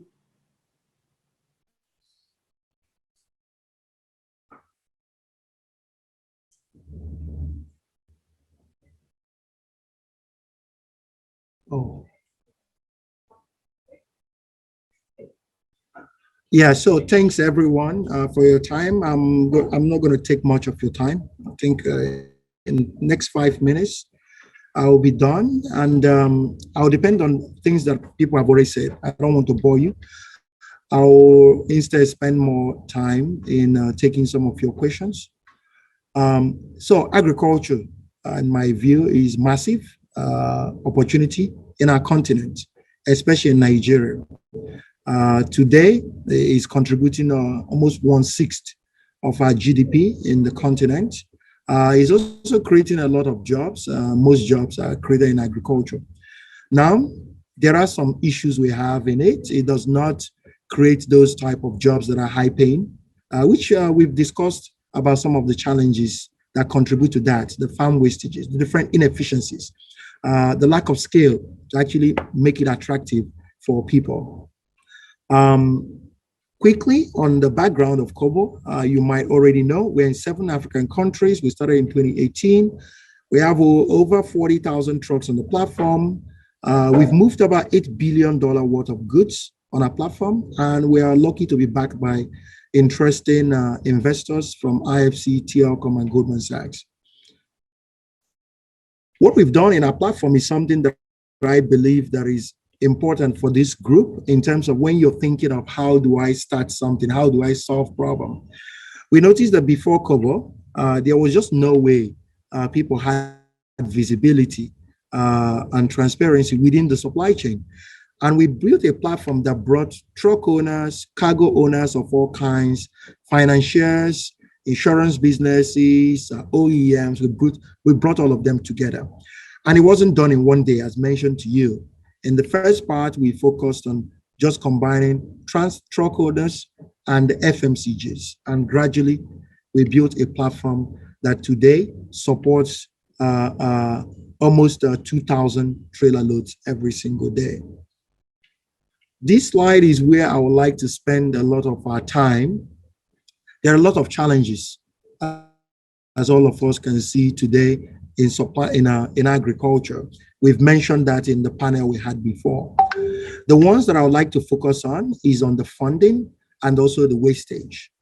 And within that funding, as mentioned, a big problem we're seeing is that agriculture has not been, for most people, it has not actually yielded that type of value that will make young people leave some of the fancy jobs, in quote, to focus on it. So what we need to think about is how do we make agriculture a real sector, like a competing opportunity for a young graduate? Why should a young graduate actually go into agriculture, right? And I think one of the key things, as mentioned, that we need to be able to do is we need to be able to gather a lot of data in agriculture and make it bankable, right? And make it investable. So it's not just impact investors. It's not just people who care about other things. How do we make it economically viable? And on that journey, I see different opportunities. I see the logistics opportunities. I see the fintech opportunity in that space. I see the aggregation opportunity. There's a lot of opportunities that can come out of that space to actually make it financially viable for people to fund. And once it becomes viable for people to fund, you also now start building platforms that reduce that wastage, and then it becomes economically viable to convince more people to go into agriculture. And that journey is not going to be easy, right? It's not something that we should wait on government, right? Governments create policies that enable things. And I think they've been very transparent and they're actually proactive in terms of creating policies that should spur innovation within agtech space. And there is now part of about 167 of us on this call to see how are we going to come together as small groups and start building things that we can actually use digitalization to solve. How do we do that? And of course, it's not going to be easy. There is, of course, challenges of proof of concept. You're not always going to have that necessary funding in the beginning to prove that concept, which means that you have to do a lot of the heavy lifting on your own, right? The person that is moving cotton to Zaria, right? That business can be funded, right? But of course, you have to have gathered some data and done it for 6 months and is working before people will come in and support you, which is part of the challenge you probably have faced. Is you're talking about funding. I am not able to get people to invest in businesses. Before people invested in our business, we had to do all the heavy lifting to get the proof of concept. Of course, there is issue that, of course, the land acquisition challenges, that is where advocacy comes in, right? It's the work that is also very, very critical. It's not for startups to do, it's for policymakers. But based on the progress we're making on digitalization and the startup ecosystem, it will now make government to see this sector as a mainstream, and then they start looking for ways. And we already by that time have data on what they can expect if they make some of these policy changes. Funding, as mentioned, is a huge problem. And I think one of it is that we don't have enough data today to be able to actually give people a good sense of the potential economic viability of agtech in Nigeria, right? And Africa, if you generalize it. And what needs to happen there is, first, we've done from crowdfunding, from the type of crowdfunding, it worked a degree, but of course, there's also risk that are inherent in those type of funding. But we need to be able to move towards banks, right? So that they can, of course, support in building that infrastructure and that level of funding that is needed. And startups can enable that journey by aggregating that data. We've seen the Foot Locker and other people trying to do that, but there's still a lot of work to be done. And all these things can also be done regionally as well. Nigeria is huge and massive that it just becomes almost difficult for one company early on to actually solve all the problem. You can actually do it in different sectors, in different regions. So there's still opportunity there as well. And then, of course, there is, of course, the impact side of all the work that is being done. So the work in AgTech is not just an economic work, but also is a lot on climate change, on impact, and different things, because these things are affecting lives, right? And how are those things also causing erosion and different challenges that we are having within that ecosystem? But for the sake of our conversation, is not a key focus for me at this time, because these are not things that young people can actually solve. It's government policies. So we're going to focus on what is those things that we can actually do as a group of young people to start solving that problem. And hopefully that brings enough attention of government and private sector to jump in and enable us to be able to scale within that space. So we've talked about wastages. Of course, part of that is what we are solving with the World Bank now on trying to bring cold chain. A lot of the things you see on these images are fruits, and those things are getting wasted. And think of those that have spent 1 year, 6 months of their time actually cultivating this. How do you actually expect them to continue to see agriculture as a viable career if all those things are lost in due to lack of cold chain? So those are some of the challenges we're solving, and happy to also co-innovate with any person here who also have a good idea on how we can work on this. And then, of course, education. I know that a few of the people who are on panel have mentioned that education. It is very, very critical. It is very, very critical. And it's just something that needs to happen. It will take time, but building and localizing solution is the key way to this, right? How do we not transplant solution that is coming from India and China? How do we look at those solutions, but actually spend time in our local communities to actually localize them? A good example is that when I started Kobo, I actually lived in Kano for 1 year. I actually spent 2018 in Kano for 1 year, and that is where we built our first driver app. And why did I move from Lagos to Kano? I really wanted to understand how this solution should work. So I didn't build an Uber for trucks because it won't work here, right? Some drivers don't speak English, they can't read. So how are they going to be able to use some of these solutions? So we also have to, when we're thinking of that education, it has to be local. Education doesn't actually have to mean English. There is always this misconception about education meaning English. No, it's people being able to, in their own way, interact with something that actually supports their business and aids their life. So that's how you should also be thinking of this innovation. It doesn't have to be people using app. It can be USSD. It can be different. It can be a call center, actually. Running a call center that is efficient can actually solve some of the problem we're having in agriculture. There are certain ways you can solve this problem that is not just focused on trying to mimic what already exists in different parts of the world. So as promised, it's just about 5 minutes because I know we have to end soon. I'm happy to kind of take your question if you have any question that you haven't asked before. Okay, a huge thank you to Mr. Obi. Yes, I'm right here. Huge thank you, and for your excellent remarks and for your commitment towards supporting African entrepreneurs. We are most grateful, and it is indeed a testament that there's so much to be done, and we as individuals, our organizations, our networks can do so much to support entrepreneurs, support young people in nourishing the African continent.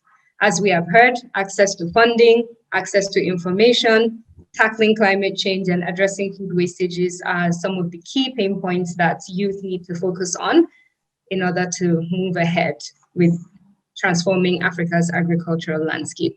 Thank you very much, Mr. Obi. And at this point, we would like to introduce a very important resource to our participants, Food Entrepreneurs in Africa, Scaling Resilient Agriculture Businesses.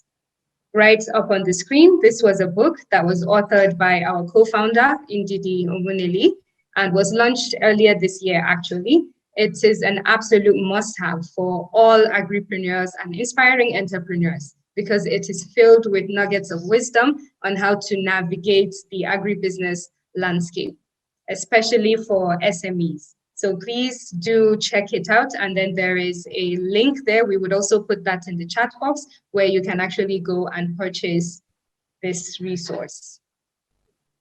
Okay, so now we are going to jump right into the next panel of the day, and I would hand over to Ramat Yufujo, who is the co-CEO, co-founder of Nourishing Africa, to moderate this panel, tapping into the $1 trillion industry, empowering the African youth to build resilient and sustainable agribusinesses.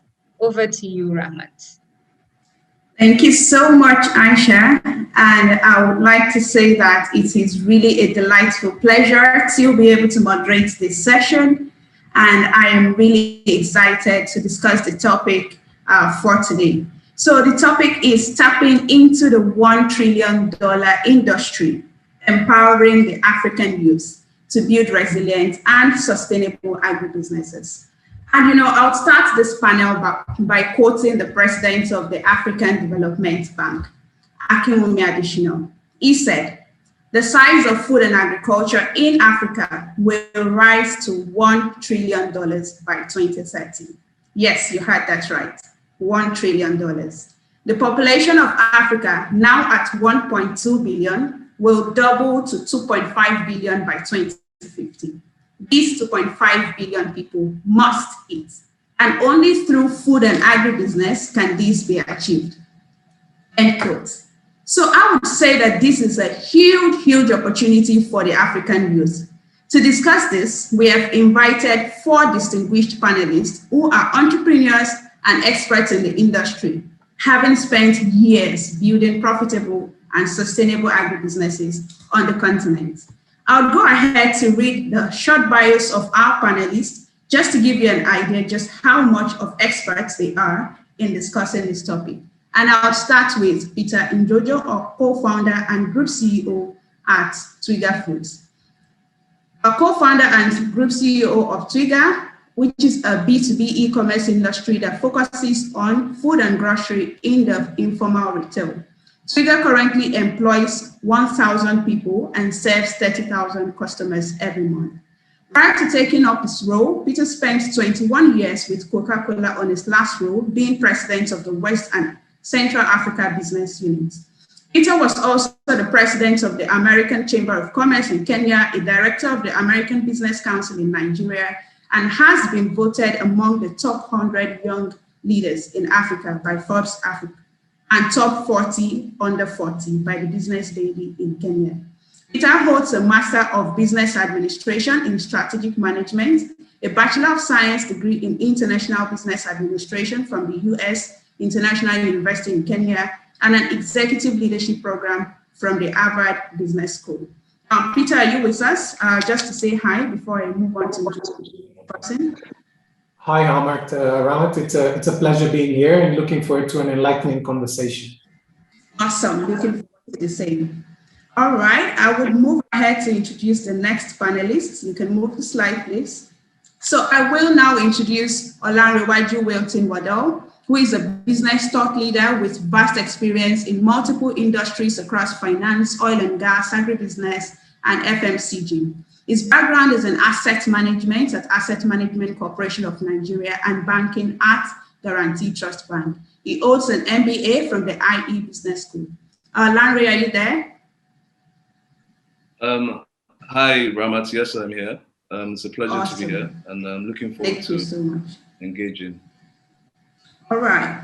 So I'll move on to Josephine, who is South African born, Congolese by origin, founder of Biakudia Urban Farming Solutions, an urban agricultural startup, which aims to reconcile city dwellers to their food and environment through urban agriculture. Josephine is passionate about raising awareness and moreover, implementing viable solutions on issues surrounding health, sustainability, and access to healthy and affordable food in cities. Her passion is in transformation in the food ecosystem, further manifested in her work at the Wakanda Food Accelerator, where she works full-time as the operations coordinator. Her mission is to be part of the movement of young Africans working towards having a prosperous food ecosystem for all those who live on the continent. She holds a bachelor's degree in accounting and economics from the University of Johannesburg. Josephine, hi. Thank you for joining us. Hi, Ramat. Hi, everybody. Thank you for having me. Awesome. So last but definitely not the least, I would introduce Peter Ngui, who is the founder of Early Bird Venture Lab and former president at BRIC, an African tech startup that builds rugged connectivity hardware. Early Bird is a Nairobi-based venture lab that focuses on providing funding interventions and growth strategy to African companies. Peter is passionate about business strategies and investment in emerging markets. He's the founder of the Global South think tank, GloSouth, and believes that Africans are best positioned to chart their own path to solving many business challenges by leveraging their geniuses and localized solutions. Working with some of Africa's fastest growing startups like Market Force and Africa's Pocket, Peter loves to travel, is an adrenaline junkie and a blogger about both his hobbies. Welcome, Peter. Thank you for joining us. Thank you for having me.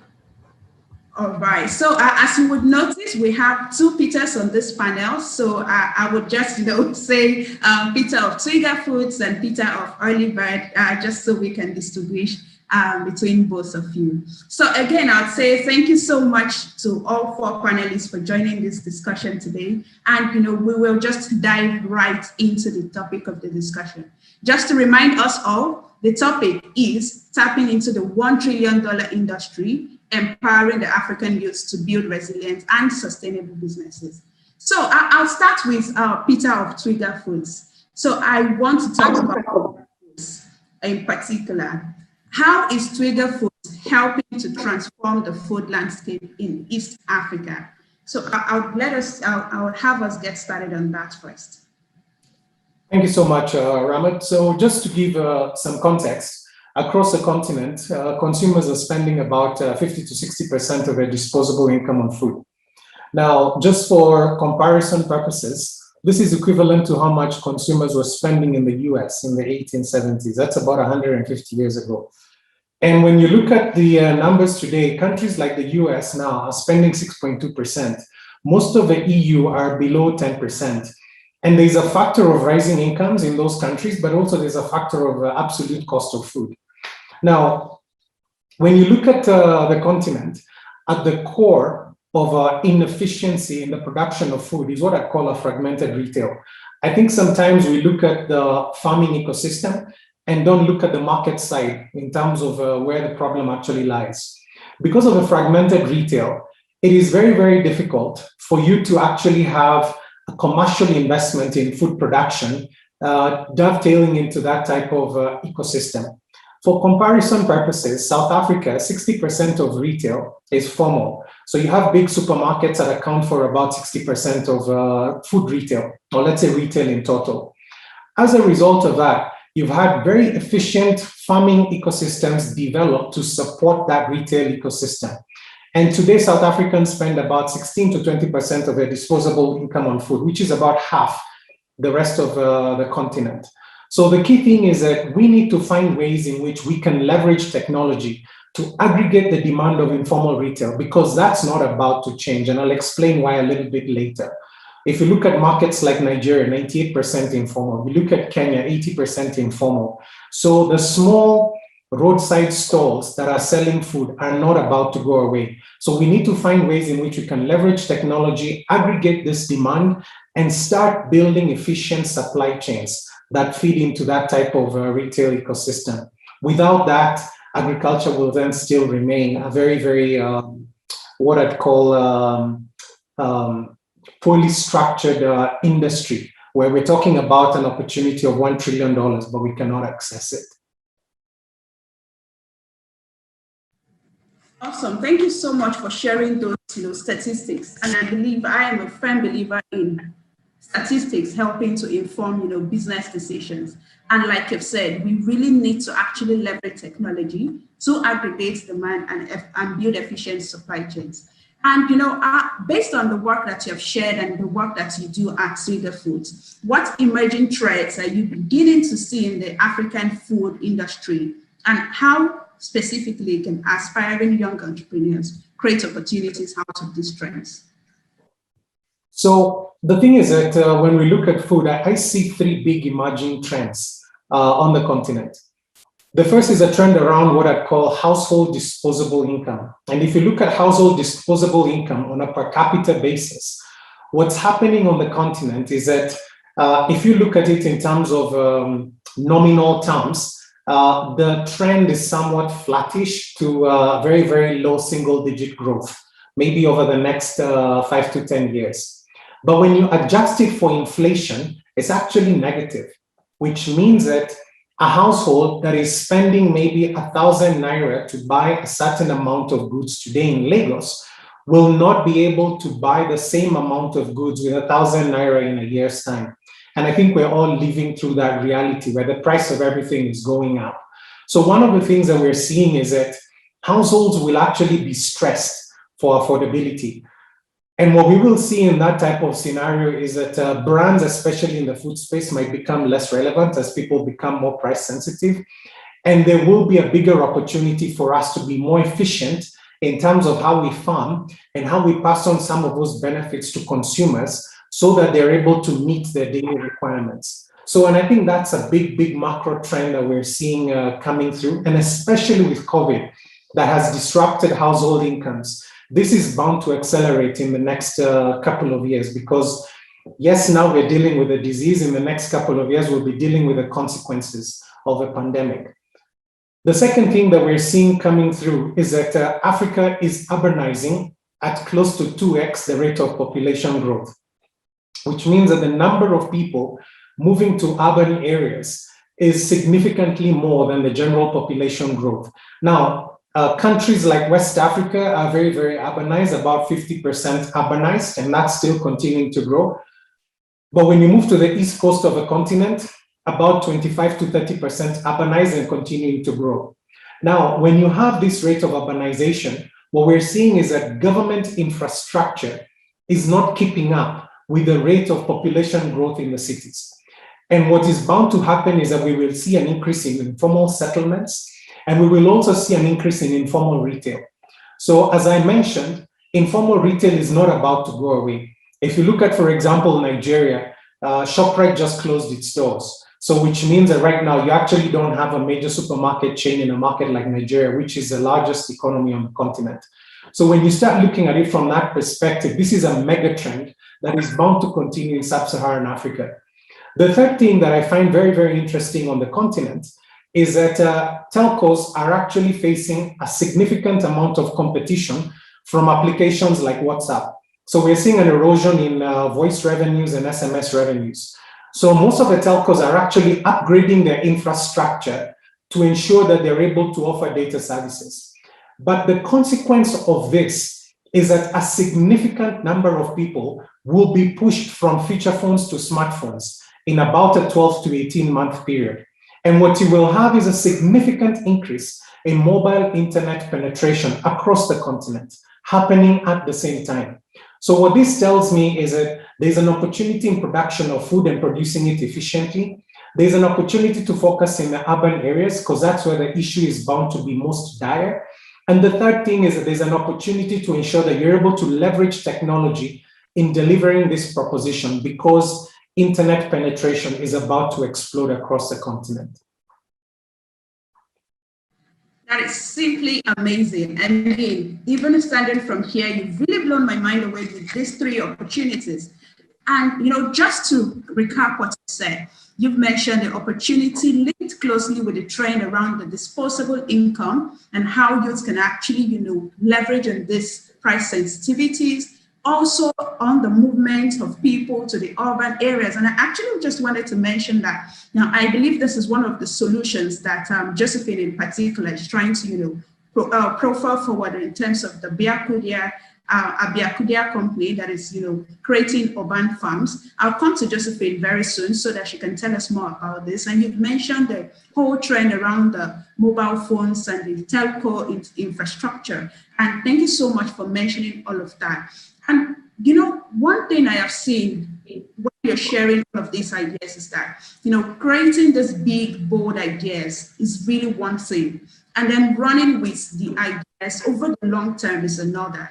So given your experience starting Twiga, and working with and mentoring young people, what would you say are most critical for African youth to actually build and implement sustainable businesses? And I want you to link this with the perspective of fundraising as well, because I can imagine many young people on this call are saying, oh, I now have this idea.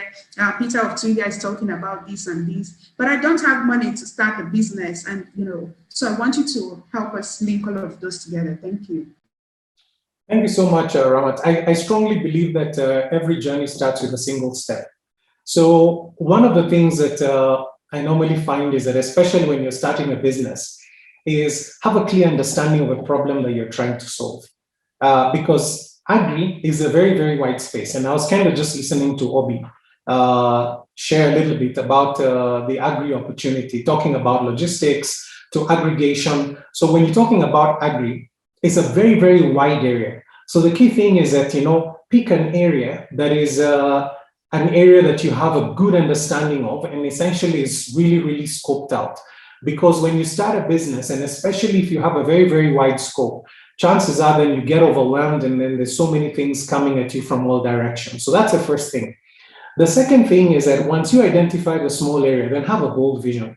How do you want to transform that area? Because if you take a small area and think very boldly over a wide geography, then the numbers start to stack up. Because most investors, what they're looking for is total addressable market. How big is this opportunity that you're talking about? The third thing I would say is that, and I think this is a piece that is really, really overlooked, build a good team.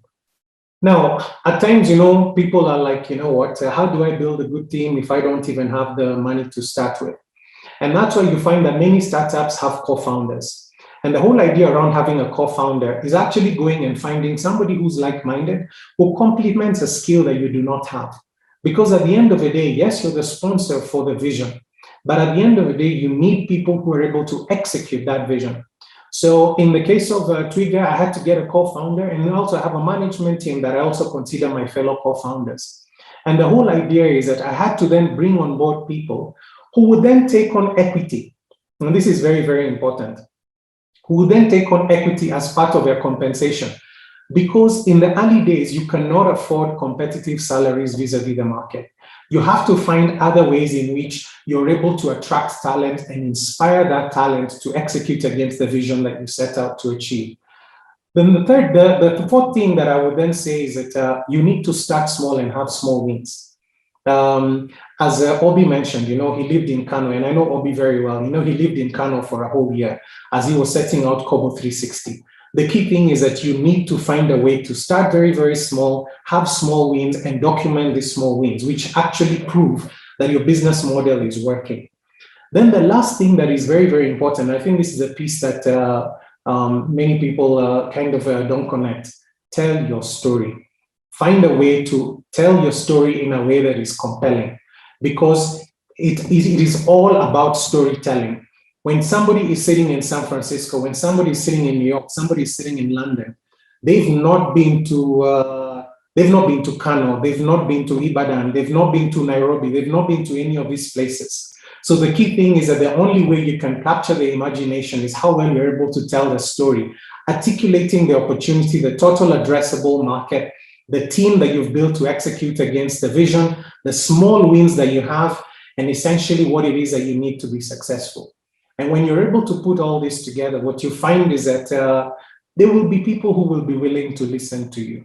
So what I say is that, don't give up. And of course, when it comes to fundraising, leverage networks that exist. The key thing is that, we essentially have pioneered a lot of this startup space.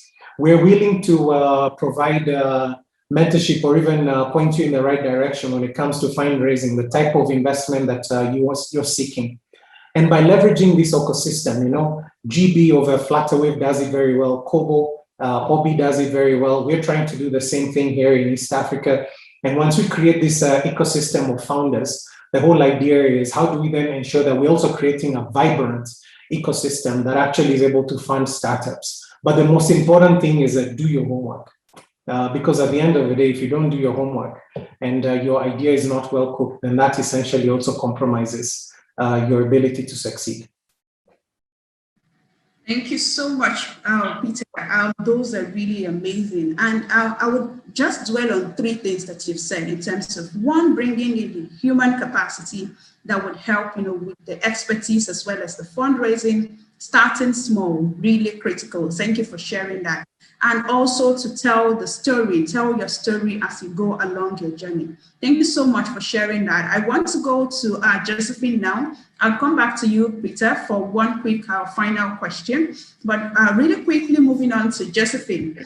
And before I take your question, Josephine, I would like to inform our participants that, of course, you can ask your questions by typing in the chat. You can send them directly to me, Rahmat Eyifunjowo, so that we can pick it up and go away with it fast. So Josephine, now to you. You are an example of a young, passionate, and thriving woman in African agriculture, and we definitely love to see that. But why agriculture? What problems are you trying to solve through your company, BUFS, and what is your biggest motivation that keeps you on track? Thank you, Ramat. Again, greetings to everybody. I think that's a very good question. It's something that I've asked myself quite a few times because I never saw myself going into agriculture or into the food space or the food industry. But I'd say that agriculture found me, as probably many of us in this call. I'd say that through a series of various events, I was led to agriculture. I think if I had to start telling all the dots that connect, it would take the whole day. But as you said in my introduction in the bio, I am originally from the DRC. And in 2000 and a few years back, I had gone to visit the DRC.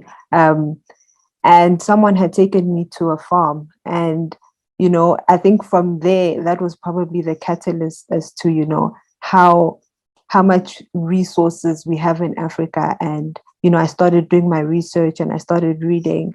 And I say my respect for agriculture grew through that experience. When they're telling me that Africa could feed the world, Congo itself can feed the world. And for me, I came to realize that agriculture is the backbone of who we are. I started to see connections with agriculture with everywhere from our health, a health situation that my father is currently going through and went through. I see how food impacts the health. I see how it impacts our economies. I see how it's the environment. I mean, everything links back to food. And I think once you've realized all these things, there's no going back. So I think that bug bit me. And I told myself, when you start seeing the impact as a young person that you can have, you say, if not me, who? And if not now, when? I mean, we can sit and complain about the many problems that we have, but it's up to us to come up with solutions. I like what the previous speaker said, that you focus on one solution and you do a good job at it. There's many, many problems. And I think for me, the one solution that I wanted to focus on, being that I live in the city, so I was born and raised in Johannesburg, was to kind of solve the disconnect that urban dwellers have with their food and environment. Like Peter said, in South Africa, 70% of our retail is formal retail. So in Johannesburg in particular, we have this perception that food just comes from the store. A lot of people don't know that there's a whole process that goes through growing food, and there's farmers out there and there's nature involved and the kind of food that we're eating. So there's that total disconnect, especially with the urban poor, where it's, it's just eat and they have to get food in their stomachs, and, they're not looking at the health, they're not looking at the environment. And for me, that was a major problem that I found in the city. And being that urban populations are growing even more, I asked myself, what solution can we look into to reconnecting these city dwellers to their food and environment? And that's when I started Byakudia Urban Farming Solutions. So our mission is, of course, to reconnect city dwellers to their food and environment through urban agriculture, through the various services that we provide, where people realize that agriculture is a whole process, and growing your own food is a process, and it's something that you can do, and you can bring it closer to the city and closer to your homes. And also the fact that you can also have a say in your health. I think we've been talking so much about agriculture, and one thing we don't look at, I think one thing particularly in South Africa that's a problem is health. Yes, we have all this food and we're growing all this food, but we look at like the COVID situation where a lot of people's health was compromised in COVID because of their eating habits. You know, we can talk about a vaccine and we can talk about medicine, but the real medicine is in our food. And how do we get people to realize that, especially those who are living in the city? And you asked my biggest motivation. I think it's something that I mentioned before, is probably the fact that the continent needs young people like myself and everybody else in this chat in the entire food value chain to drive positive impact and growth. Again, I go back to that quote that says, if not me, who, and if not now, when? You know, that's my motivation, like to keep me going and saying that we want to look back 50 years from now, 40 years from now, and say that, you know, we worked hard and we tried our best to drive the agricultural industry in Africa. I mean, if it's not us who push this $1 trillion economy, someone else will come from outside and leverage this. So I think as an African youth, that's my motivation. Thank you so much, Josephine. And you know, one thing that struck at me from what you've said is that if not you, who would? And if not now, when? And I believe this is one thing that other youths out there can actually key into. You're focused on the problems and you have, you know, channeled your energies into creating solutions. Mm-hmm. And then I also ask, so what are the key lessons from your journey so far? And especially coming from the perspective of being a female in the sector? I think I could go back to the previous female who spoke in the other panel. For me, it's not really something that I've really kept stuck in my mind. I mean, yes, I know as females we have various challenges, but I think as an entrepreneur, we all face similar challenges. But a key lesson for me that I've learned that I can impart to others is make sure the solution that you're providing is actually the solution. I think we try to provide solutions to a problem thinking that that's the solution. And maybe there's another problem behind the solution that needs to be solved before you solve your solution. So I think really do your research and make sure that what the solution you're bringing forth is something that's actually needed, and it's something that people or the communities you're trying to serve or the groups you're trying to serve actually need that solution. Like the gentleman spoke earlier, you can't bring tech to someone who doesn't even know how to read.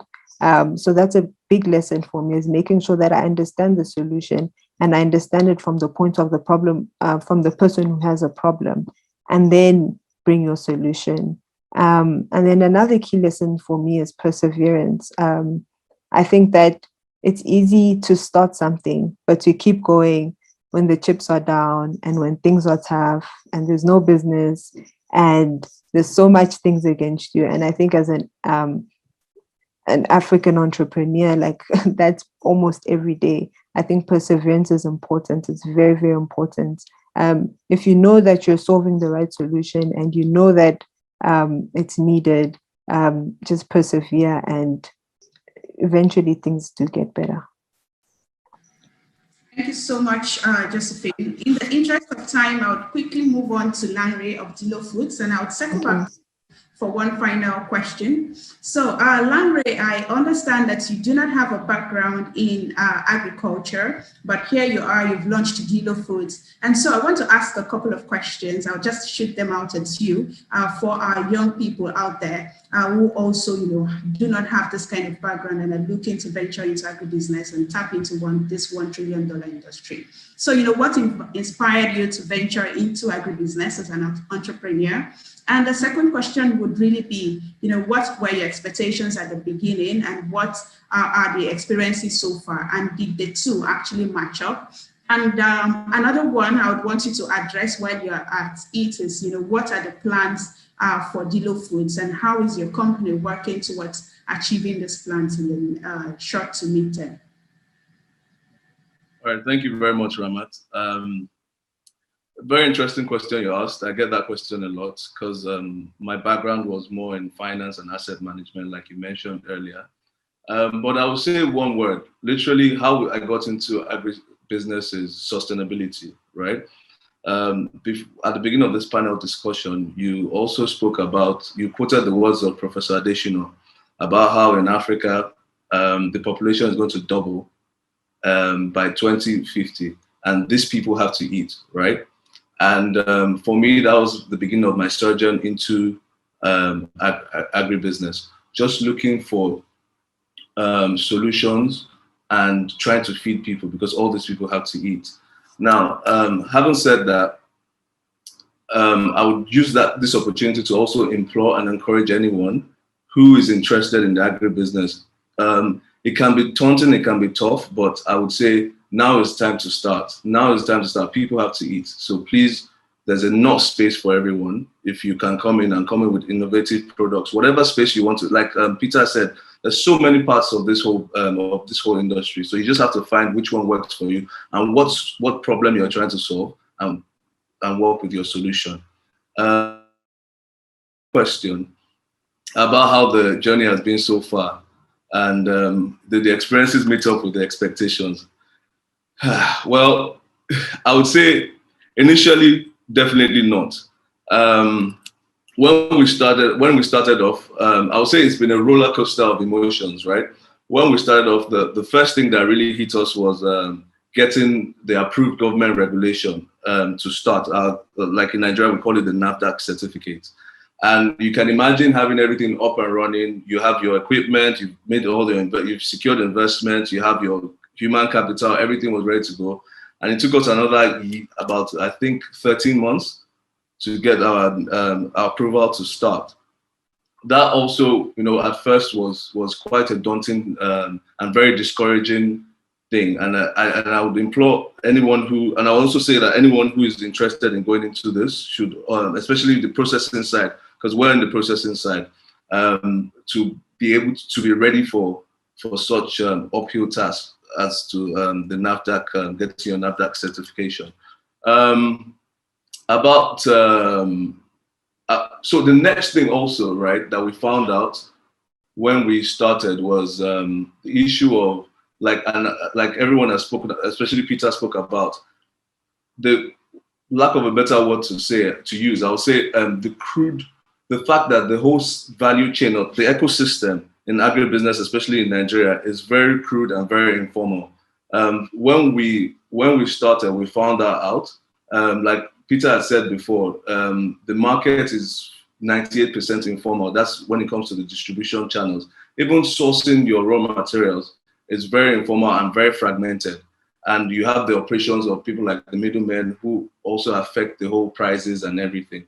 So I would say that those really were the biggest shocks that we had when we started. About our plans for Dilos, we're looking at diversifying our product line and introduction of more innovative products. But we're also open to more ideas from anyone who, if you have more ideas for us. Some of the best ideas we've been able to implement was talking to brilliant minds, like a lot of people who are here. So, yeah. All right, Lami, thank you so much for sharing that. I have one question on, the ecosystem in which you work. Many young people, want to understand, when I venture into agribusiness, what are the factors that would affect my business, the political economy, and all of those factors. I'll leave that thought with you while I quickly move on to Peter of Earlybird, and I'll circle back to you for that final question. So Peter, I would like to actually jump right into your experience running a venture lab, incubating startups in Nigeria. So let's talk about some exciting new business ideas that you have seen. What example of innovative business models are out there for young people to benchmark for their own businesses? Thank you very much, Rahmat, for having me. I think the first thing I want to start is actually thinking through this 1 trillion number that you've introduced to us. You know, I think personally, this is an opportunity for Africa based on so far, you know, we've usually lost the battle on who actually controls how we eat, you know, and especially from an agricultural point of view. Let's take some crops, for example, to look at. You know, Kenya is the #1 producer of tea globally. And Kenya gets only $2 billion from the tea, while, you know, the global market for that is, you know, in the tens of billions.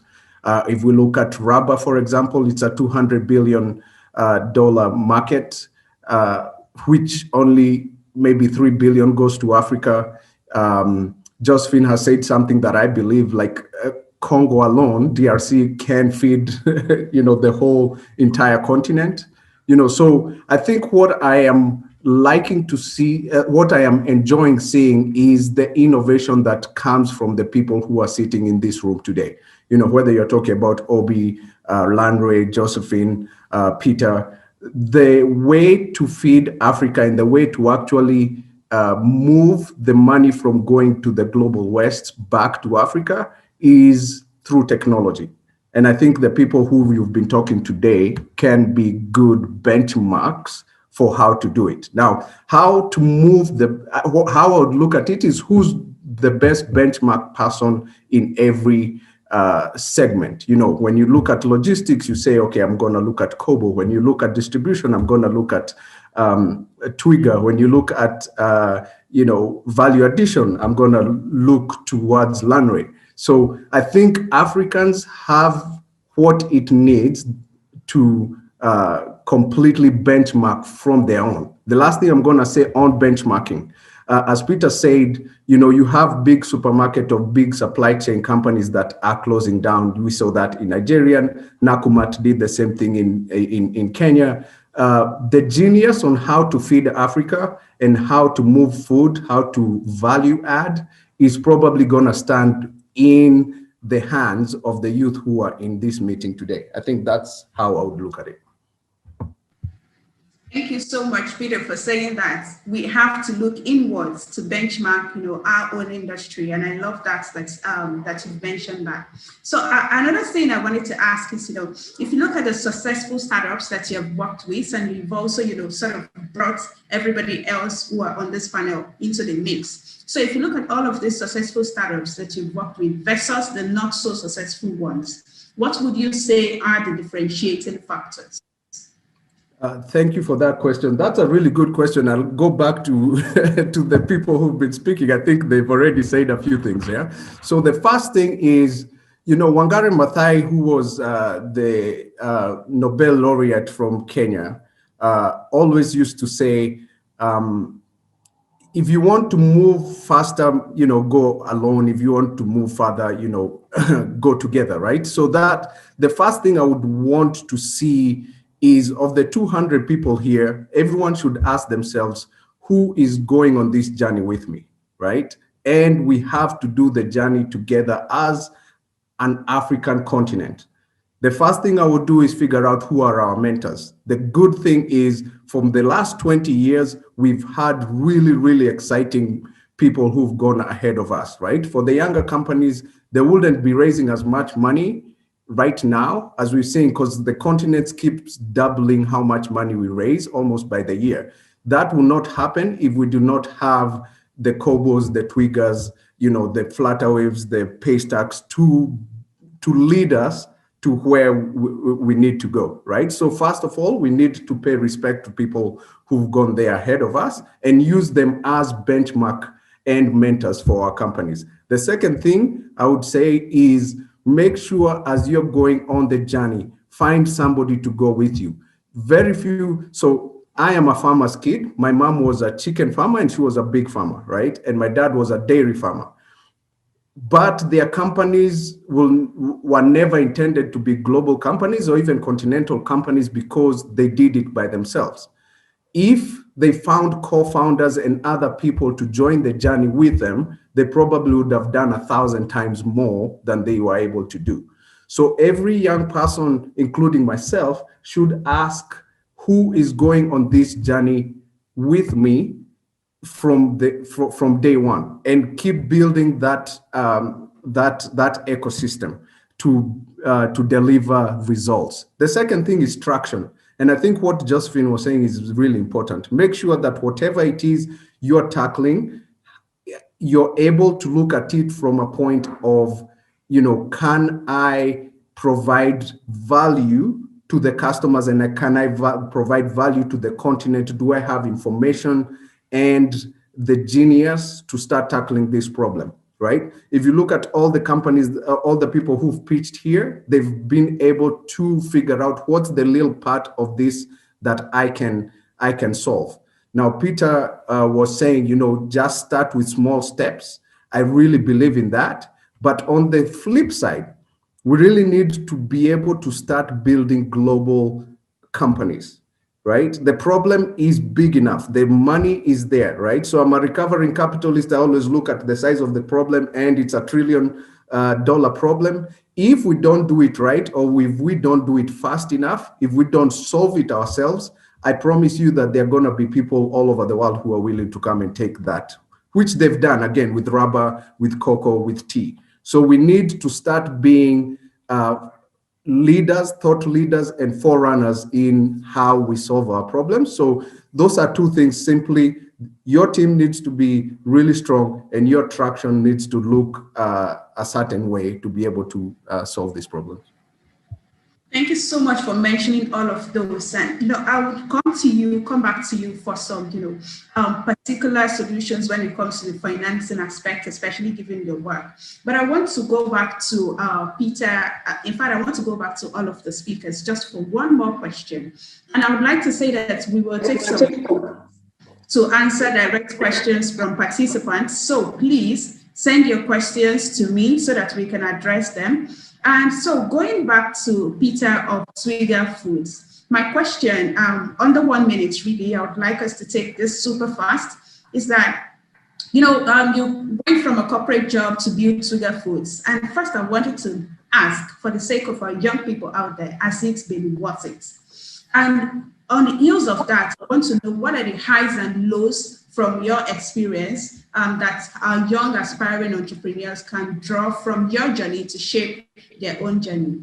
If you can take that under 1 minute, that would be fantastic. Thank you so much, Ramat. I would say that my journey has been worth it.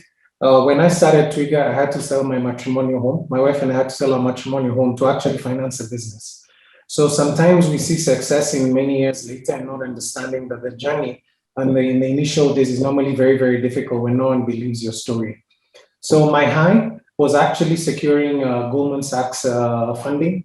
And this was at the time where we managed to have our first major fundraise with a big name out there. The other thing is that figuring out how to become relevant or to remain relevant during the COVID season. I think this was a very, very trying time for businesses. And I think for us, having figured that out, I think for us was a high. In terms of lows, the COVID pandemic claimed some promising farmers who were not able to weather the storm. For us was a low, because as a result of that, these farmers that we had backed that were not successful, and that cost a bit in different ways.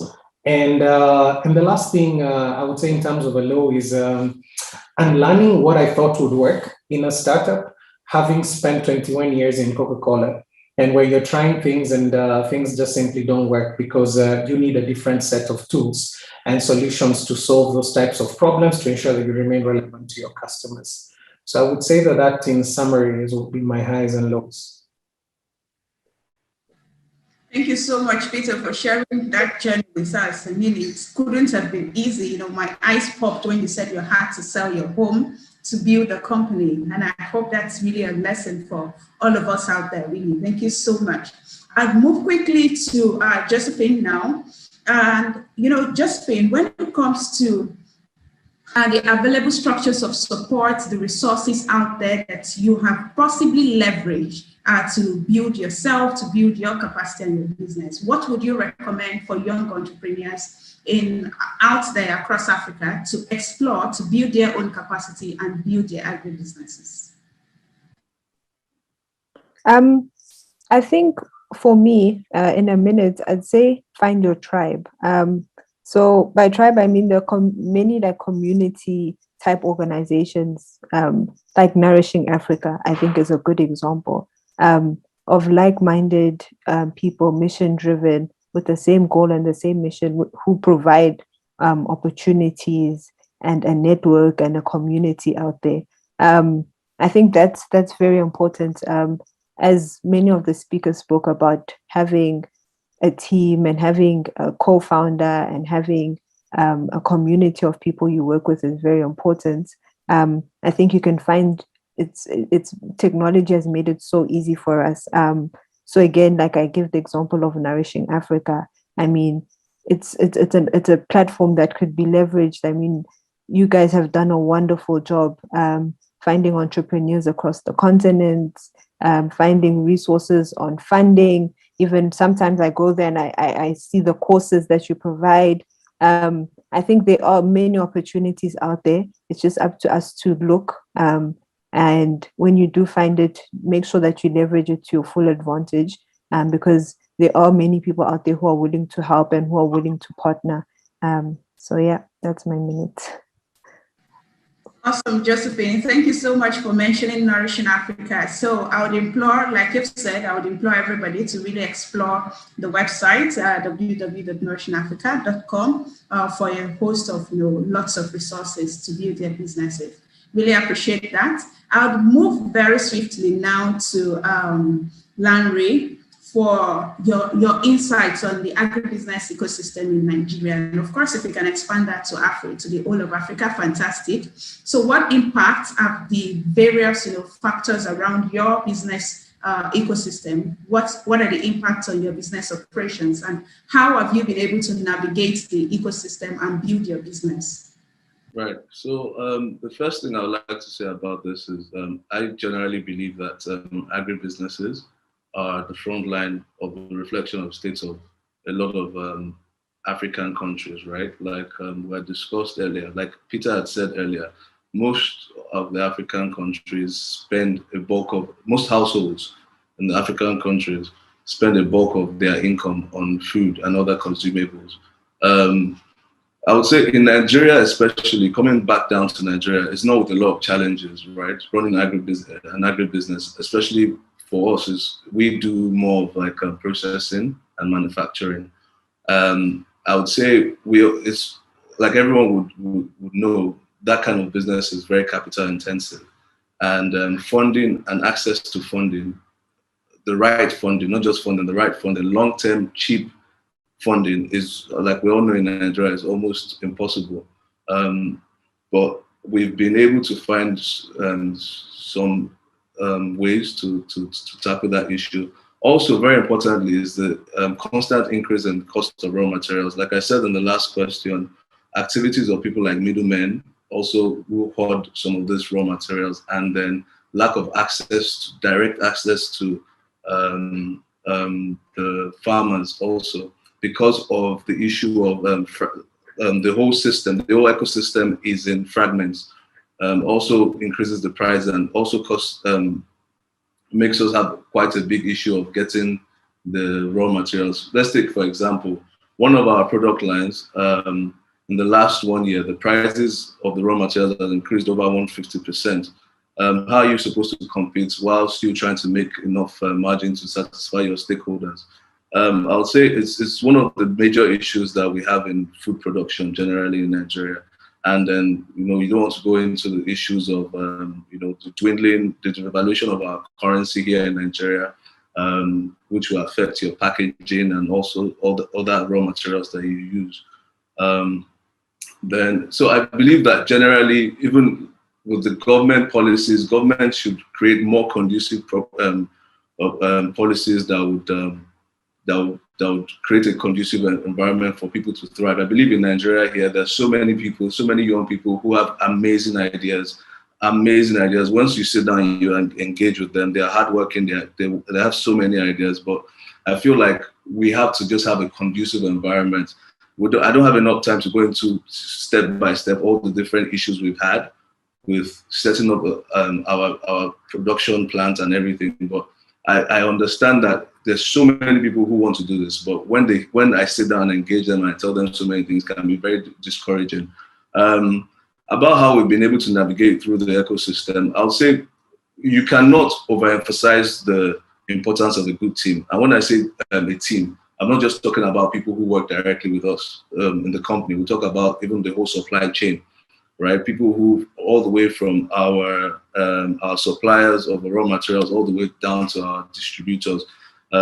We've been fortunate to have quite amazing people that we work with, and that's also helped. Another thing also is leveraging technology. When you're starting a business, especially in agribusiness, food production, no matter how small it is, make sure you try as much as possible to have, even if it's a small enterprise management system, it helps you to be able to project, to be able to keep track of everything. And that has really helped for us. Using technology like that has been able to help us to cut down a lot of costs, especially in these times when margin is really tight, and then also to have more efficient operations.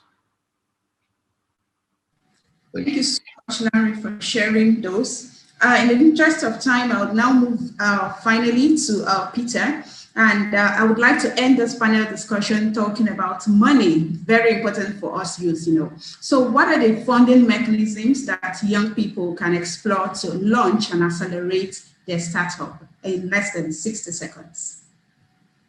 Wow. Okay, money. So here's my belief. My belief is that, Africa is going to succeed. I believe Africa has the money.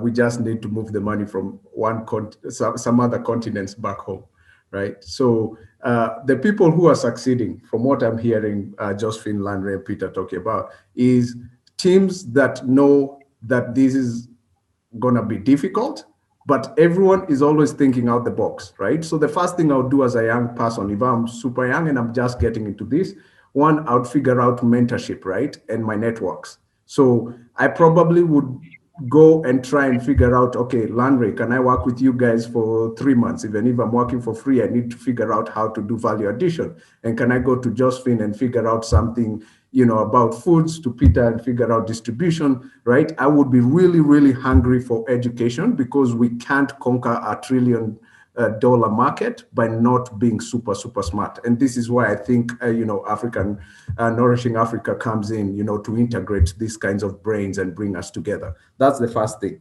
Second, as Landry said, technology, you cannot, Africa will leapfrog, and we cannot do things the way we've done it traditionally, right? We have to leverage technology to be able to leapfrog gatekeepers. You talked about kind of getting certifications. I think Africa needs to start finding our own certifications that can be trusted globally. We need to be able to think outside the box. Finally, if you look at money in Africa, maybe now fintech is starting to kind of like overtake agriculture, but most of the money coming in financing is in agriculture, right? So the one way I'd look at it is, how can I use blended financing mechanisms to build my company? Most of us are really good either at grants, at venture capital, at raising from our friends and family. I think this is like, you have to tap into every one of these mechanisms to build a big company. How that comes together is what Josephine and Peter said. You have to have a story, right? Everyone is interested in backing big companies, right? And I think something that I see a lot of youth kind of missing the point is, while they build a big company for their neighborhood or for their county, for their province, most people are backing companies that can become the next big global trend. I'm going to end by saying something that Peter mentioned. You know, the bigger companies in, for example, the United States, or the place when people benchmark where the United States started is 150 years ago. So you look at big companies like Carnegie or Monsanto, those companies started a while back, right? So what I want to see is who are the entrepreneurs today who have a vision that can last 100 years. If you think you're that kind of person, then I think the community will back you. Awesome. Thank you so much, Peter, for sharing. In fact, you've actually really captured the whole conversation on this panel today, and I wouldn't even bother to do that again. So I would like to say a huge thank you to all of you panelists today. Peter of Twigger Foods, Peter of Earlybird, and Lanre, and of course, Josephine, for sharing such awesome insights with us today. It's been a great learning experience moderating this panel, and now I'll hand over to Aisha. Thank you all, and have a wonderful day. Sante. Thank you. Thank you very much. And thank you very much, Ramat. Thank you very much to our distinguished panelists. And thank you very much for our participants that are listening in. Without further ado, we will move on to the breakout sessions. At this particular point in time, you would see a prompt, but then before you click on the prompt, we are going to discuss our two experts that are coming on the breakout sessions. So you can pick and choose which experts, which room you enter into. So the first person is Chef Winifred. Chef Winnie Emmanuel is a food blogger, a food consultant, blogger, and producer of Zelicious Cooking Show. She's also the founder of Zelicious Foods Company, a company that cares so much about providing varied, healthy, mouth-watering, and balanced diet meals, whether it is in the form of a scripted recipe, a video tutorial, delivering homemade meals to your doorsteps, or providing products and services that make life in the kitchen a lot easier for you. Hey, Chef Winnie, are you in the room? Hi, Aisha. Hi, everyone. Hi, yes, thank you for being here. And our second expert in the room is Nuran Al-Said. And Nuran is the co-founder of Plug and Grow, an agri-tech startup that provides precision agriculture solutions based on hydroponics and aquaponics. She's very passionate about agri-tech industry, building startups, raising funds, and is a very strong believer in the magic of collaborations and its ability to grow businesses and achieve growth. She's also the co-founder of Zon Gardens, an enterprise established to promote the collaboration between businesses and academia in the field of green technologies, serving the water, energy, and food sectors in the Euro-Mediterranean region. She actually studied science and psychology with the dream of improving livelihoods through human rights policies. But as a professional, Nuran decided to capitalize on her education, experience, and potential to build fast-growing startups that still offer tailored solutions for pressing challenges such as food and water security, especially in developing countries on our continent. Thank you very much for joining us, and you can pick and choose, like I said, which breakout room you enter. Please, this is an interactive session, and feel free to put in your questions to the experts. Off we go. I would like you to walk us through your journey to becoming a celebrity food blogger. Over. Hi, everyone. My name is Winifred Monia. I think my bio has already been read, and I'm so excited to be here to talk about and just share about basically what I do. I am a food entrepreneur and a culinary expert. I remember that I started this journey in 2017. Just being passionate about food and everything that it encompasses. I wanted to, I had acquired a huge knowledge about food, the art of cooking, the whole art of the culinary world. And I knew that I had so much in me and I wanted to give that knowledge or impact the knowledge with the rest of the world. And in 2017, I decided to take the bold step. It wasn't an easy decision to make because I remember at the time I had a 9-to-5 job that I was working but I wasn't really excited about the job. So I was torn between two worlds, stay in the 9-to-5 or leave and venture out into doing my own thing. But eventually the passion was too strong. I had to listen to it. And then I came out and I decided to venture into,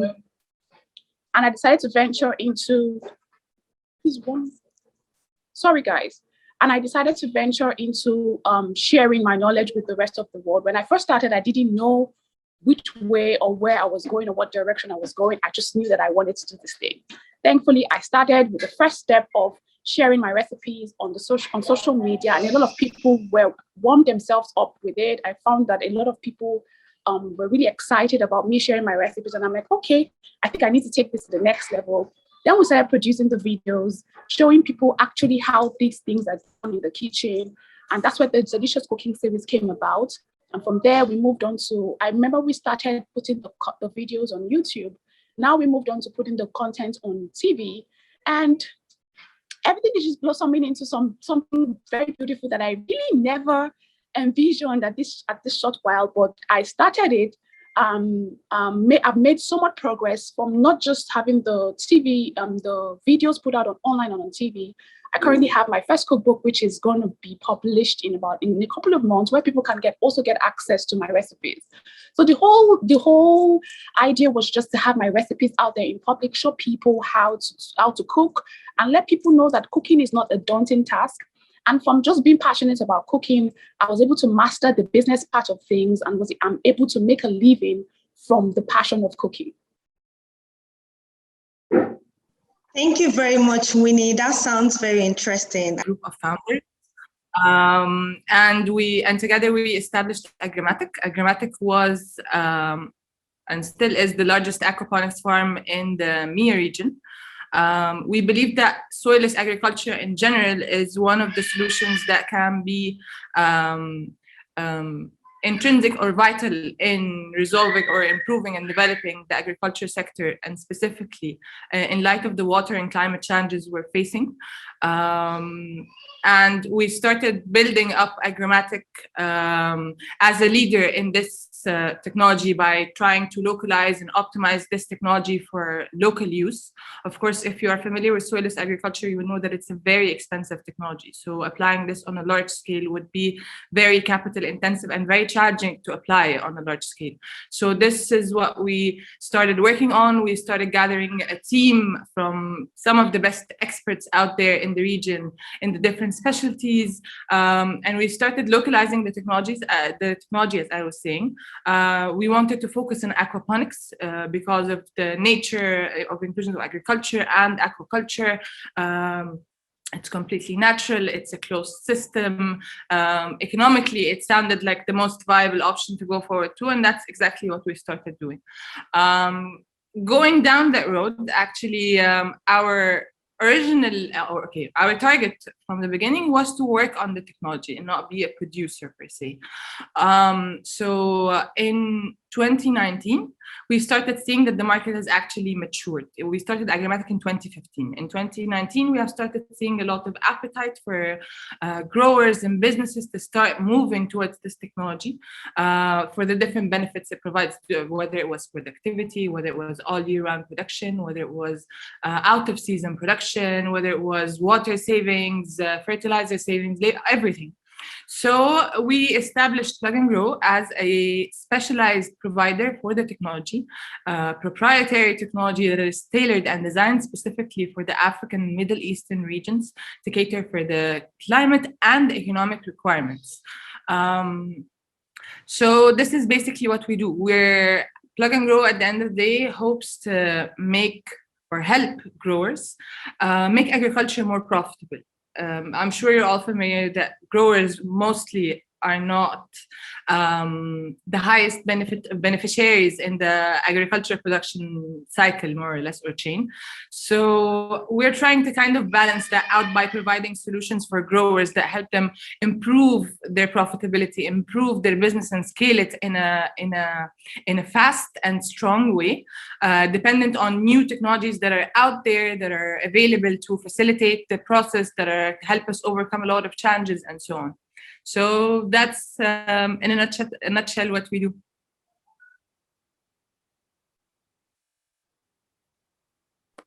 Absolutely fantastic to hear about what you do and what Plug and Grow actually does. And I wanted to clarify to our participants that you can be able to raise your hand, and we'll be able to unmute you, and you can be able to ask your question directly to Nuran, who is our group winner today. But before we get to that section, I just had a few questions for you, Nuran. So the idea of soilless technology really is quite innovative, and is something that was not done before. So how did you come up with this idea, and how did you get and come in interaction with this idea so that you can be able to start this company? I know the ideation phase is usually the hardest part, and also coming up with a viable business and also creating a business model out of it. So how are you able to come up with this idea, and how did you interact to get this information? Okay, you're touching upon a lot of very interesting topics. As easy and smooth as the process might sound, it's never really that way. So when we started, we did not really invent soilless agriculture. It's a technology that it is out there. It's being applied on a global scale. However, the technology itself, because it's new, it's applied on a limited scale, it's still very expensive. Mostly because it's usually developed in countries like European countries, America, Canada, Australia, and so on. So these are economies that allow or have the flexibility or the option to work with such a high cost technology, because the market can afford it. The consumer would actually buy a 3, 4, 5-fold product because it's different, or healthier, or more organic, or more sustainable. But to apply this in Egypt specifically, we're an agricultural country. So agriculture here is something that's very normal. It's low cost. Everyone does it. A majority of the country or the population actually works in agriculture. So we had to look into the technology itself, its efficiency, and most importantly, how much it costs me to produce one piece of vegetable or fruit. And that's what we actually worked on. We started working on taking the concept of the technology, or understanding the concept of the technology, and through a team of scientists, designers, engineers, and so on, we started localizing the technology itself by looking how we can actually build the system using local materials instead of importing them. But most importantly, we started from the point of how to actually make this technology economic, or how to make it suitable for the local economy. And that's mostly by working on the efficiency of the technology. When you look at the globally available technology, you'd find that you maybe increase productivity on average 8 to 10 times.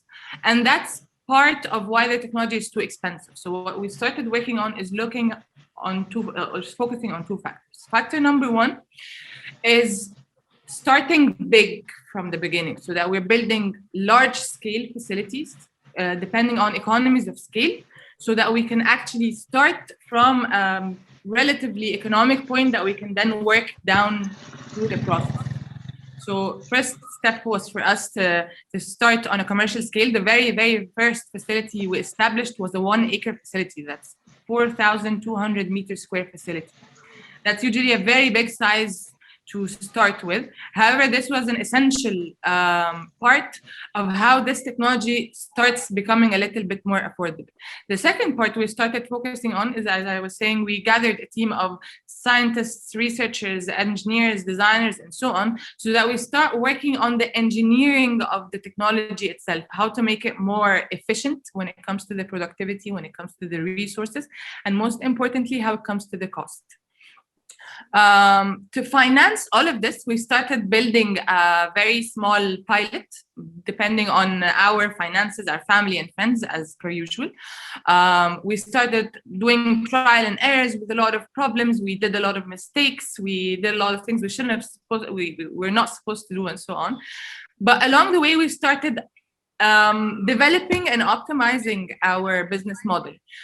In order for us to scale, we started using a model where we actually offer individuals who are interested to invest in the application of this technology, or in building a facility using this technology, to basically finance a collaboration or a partnership between us as Agrimatic and them to build joint facilities. This way we kind of supported or were able to secure some of the funding to build the facilities, which definitely helped us a lot to grow our farms at the beginning. However, of course, this is not a magic solution. It's a temporary solution which you can work with for some time, but it's not a magic solution, because of course when the investors grow in number, you start having more challenges in the communication and the management and dealing with them, and it starts becoming a hassle, and you as a startup with a very limited team and resources cannot really manage that when it goes out of hand. And then we started working heavily on securing investment. The problem with investment was, at the time, 2015, 2016, investment in agri-tech in Egypt was next to zero. So we started looking out. We started looking for investors beyond our network and beyond Egypt. We actually ended up with securing a $1 million investment from 2 Saudi conglomerates in 2017, and then another round of another $1 million in 2020. But on the good news, whether it was in Egypt or in Africa or in the Middle East, agri-tech now is extremely in focus. There are a lot of VCs, funding agencies, investors, angel investors who are interested specifically in agri-tech and in solutions that boost this sector. So definitely the opportunity now is a little bit different, and it's a much more promising process, if I may say. And then, while of course all of this, yes, we are developing the model, we're trying to be more scalable, but all of these models are still not very scalable. If you look at the model, we're still talking about farms being built, high capital facilities, and so on. So actually what we did, moving forward with the technology, we started to focus a little bit more on creating a scalable business model from the get-go when it came to starting Plug and Grow. So now Agrimatic is still existing. It's still growing based on its internal growth, investments, but it's more of an agri-business rather than a startup. With Plug and Grow, we wanted to kind of stick to that. So we wanted to basically take the technology. Now what we're doing, or what the world is actually doing when it comes to soilless technology, is that you are manufacturing the facility based on the location and based on the site. So that's more like cars when they were custom built in a workshop by hand. What we're trying to do is basically commercialize this technology the way Ford did it, if any of you is familiar with the car industry. So we want to start manufacturing it on a mass scale, and that's exactly what we're doing right now. For the past 2 years, we have been developing products, we have been building facilities, we have one of the highest track records of building facilities in Egypt and actually the region. But they were still following the model of custom built solutions per project. Now we're launching 2 new products that follow this mantra we're going for, as in mass manufactured products for growers. One of the growers is called the Grow Cell. The idea behind this is that we took the concept of hydroponics, the essence of hydroponics, which is basically that you're growing in a non-soil medium, if I may say, and created a product that caters to that or represents that. And that's called, what we're calling it, a Grow Cell. This is basically a grow container. It allows you to, the difference about this product than any other alternative on the market is that, number one, it offers you one of the highest or the highest productivity out there in the market. So if you look at hydroponic systems out there, you'll find that the highest productivity would be 40 kilograms per meter square in the top-notch state-of-the-art facilities. So the product we're offering is actually a very smartly designed product that allows you to achieve up to 112 kilograms per meter per year. So that's almost 2.5 times what's out there in the market. I can say that this is a result of 2 main factors. We have a great design and engineering team that worked on creating this product, but most importantly is the experience we gained in using this technology as a producer and using it in the day-to-day operation and building farms. This is what allows us to capitalize on the advantages it provides us and make it cater for our needs. Of course, this is then followed by a whole line of different product lines that serve the soilless industry. But not to make this a very long answer for your question, business models develop all the time. They develop with the business and they develop with the market. So the most important thing is that we keep an open mind and that we're agile to what's going on around it, and the ability to be able to adapt to what the market is telling us and how we can utilize this in our business. Fantastic, and thank you so much for that comprehensive answer. I really really pleased to hear about your steps, and especially very few organizations have been able to come up from slow steps and to be able to achieve the growth and scale that you have. And I think that's why we even have Nourishing Africa, whose main aim is to grow and scale businesses such as yours. And so it's great to hear that you are able to raise about $2 million for your agribusiness, and that this was really helpful in enabling you to leapfrog the teething challenges that are there. So I see two people who have raised up their hands. I see Mariam Yaqub. If one of the co-hosts could be able to unmute them so that they can be able to ask the question.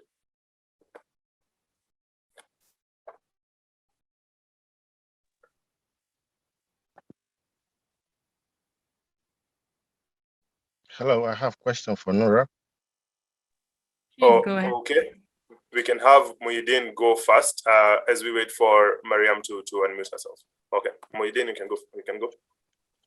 Okay, thank you. Yeah, very insightful speech there. I really like what I heard.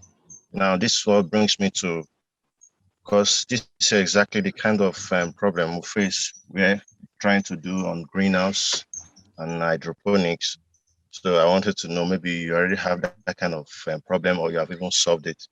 How do you manage your post-harvest storage to the point of sales, for the fact that, okay, as you're already from the feed, you know the timeline between the time when you're harvesting and transporting or putting in a storage before you get to the final consumer, like corporate sales, spa, or things like that.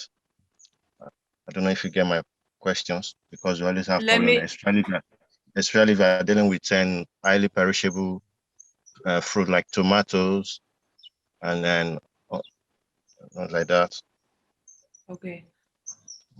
Okay, so that's kind of a multi-factor question there, or a multi-factor answer there. So that part of this has to do with your with your process. Or for instance, you're saying you're doing hydroponics, right? Yes. Okay, so different hydroponic solutions. The hydroponic solution you use should cater, or you would want to look for something that supports sustaining a long shelf life post-harvest. This is one part. Number two, one of the most important factors when it comes to the produce post-harvest is the handling. So most crops need to be refrigerated immediately post-harvest to sustain their quality and shelf life. Probably, I'm assuming this is not something you're doing, right? Yes, I have difficulty in that kind of cold room storage also. Yes, so we just want to do, based on customer request, you harvest, then you move immediately. But even the cost of transporting also, there's a lot of spoilage in the process. I understand. We definitely have been through that. Unfortunately, cooling is one of the most essential parts when it comes to the process post-harvest. But what you can do is look at the type of crops. Or for instance, if you are growing lettuces, for instance, you can harvest them by root without removing their roots to sustain their shelf life for a little bit longer, This is one part. Number two, harvesting at night and transporting at night, maybe in chilled or cooled cars. That definitely helps a little bit more. And finally, that once the product is at the user or consumer, try, if possible, to put it in a refrigerator or in a refrigerated room. So if at any point in time you can support the sustenance of the product, because you know when the product is harvested, it contains a lot of heat generated from the environment. What you need to do, you cool it down so that you can actually, so that this heat is extracted and it does not harm the product anymore. So unfortunately, cooling is essential, but what you can do is try as much as possible to aerate the product, not stack them that much, give them room to finish their precipitation post-harvest and so on. But you can work on maybe intermediate solutions, like maybe putting your produce nearby the fans or your cooling system if you have one, once harvested for an hour or so. You're not going to again.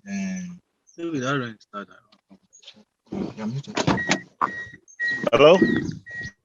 Hi. Thank you for that. You're most welcome. And particularly, I don't know, do you have any more you can give me, especially on tomatoes? Because I do mainly on tomatoes. Okay. And it's a bit of a problem. Yeah, it's highly perishable. The problem, yeah, I'm not really familiar with any practices in particular for the cooling or the preservation of tomatoes in particular. As I told you, I mean, after we have actually tried to mitigate that for a long time, but we have not really reached any kind of solution for something like tomatoes. As I told you, with lettuces, maybe you can maneuver a little bit with leaving on the roots. Tomatoes, you can leave on the vines or part of the vines for a little longer. But as far as I know, this is probably most of what you could do. Thank you for that. Can this also work, maybe perhaps harvesting very early, when it's half ripe, to delay so that by the time it's getting into the road, to meet up the... You could actually try, do that a little bit. You could harvest a little bit earlier, maybe a day or so. But you have to test the quality. You have to test the product, whether that matches what you're looking for. Is there any difference, anything of the sort? But yes, this would definitely help us. It's not an ultimate solution. You have to look into a solution to kind of overcome this challenge, because this is basically okay. With hydroponics,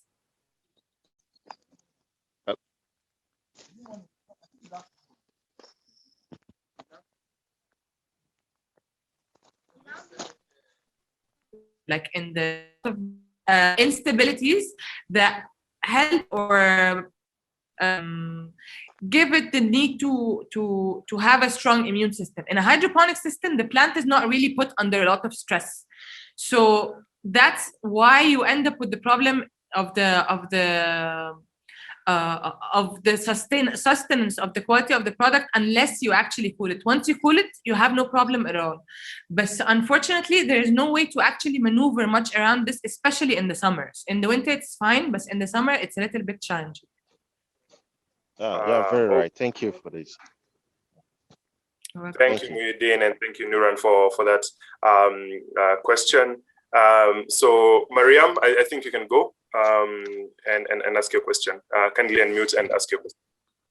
Okay, good afternoon, everyone. Thank you very much for this opportunity. I'm Mariam Yakubu from Kebbi State, Nigeria. I'm the founder of Mainstream Limelight Limited, and we're into agro-processing. Now, my question is, we have over 10 products, and everyone keeps saying stick to 2 products, but we are good at all these products. What would you advise? Then secondly, the last speaker before we came to this session talked about being coached by, if any business sees itself growing in the next 3 years, they should contact them for coaching.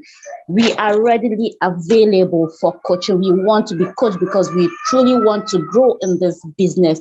Then thirdly, recently there's been grants for women in agribusiness, but we only see them online. They don't get to us directly.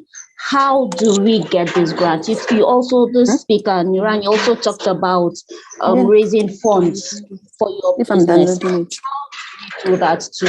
I'll really appreciate your input on this. Thank you. Okay, Miriam. So you're saying that you have 10 products which you're good at all of, but market or advice is fairly slow. What about the market? Which of your 10 products actually have a proven market traction or an actual market agent out there? At the same time. Okay, shea butter, date powder, tiger nut powder, baobab fruit powder, all these have markets. And we also need international buyers. Presently, we only deal with local national buyers. We are also looking at getting to international buyers. We are registered with Export Council. Are you already selling your produce? Yes, in Nigeria, we are selling. Okay, so in my experience, yes, it's always advised that you focus on 1 or 2 products. But in reality, if you are already producing those 10 products and you have no challenge in producing and scaling the production of those 10 products and the financing of the production of the 10 products, then definitely go with it. But the problem or the challenge would be if you have to scale one of the products to go big, then you're going to have to choose those you actually have the most solid traction and most solid need from the market from. So that's my take on it. If you're fine with moving forward, diversity often helps in securing buyers. Buyers usually want to see the diversity, want to see the options, want to see someone, if they're familiar and happy dealing with, to deal with on a bigger scale. So don't shy of the diversity of the products if you're fine with them and you have your technicalities covered. That's that. I would absolutely love to support you guys if you have any questions or if you need any kind of advice or mentoring. I would gladly you could definitely get my contacts from the team, I'm sure, and we can definitely get in contact whenever you need. I definitely love that. Can you please remind me of the final question? I'm not sure. Oh, the grants, yes. Okay, so grants is one type of funding. These are basically specific projects that different organizations, usually international organizations, want to support the development of. So you'd find grants from the EU, you would find grants from the USAID, you'd find grants from a lot of different entities. You usually find the database. So for instance, when it comes, one of the most grant types we focus on are EU grants, because we fall within the region of interest of the grants mostly. You'd find on the EU website, you'd find, for instance, lists of the initiatives that are out there that contain grants, and then you can look under the types that are relevant to you. You would not find a lot of publicity when it comes to grants. You have to look for them. You have to look for the agencies responsible for them, and you could maybe get in contact with the agencies collaborating with donor agencies in Nigeria and so on. But funding is something you seek out. Funding, you have to start looking for investors, studying which investors are interested in your sector and what you do, and start approaching them actively.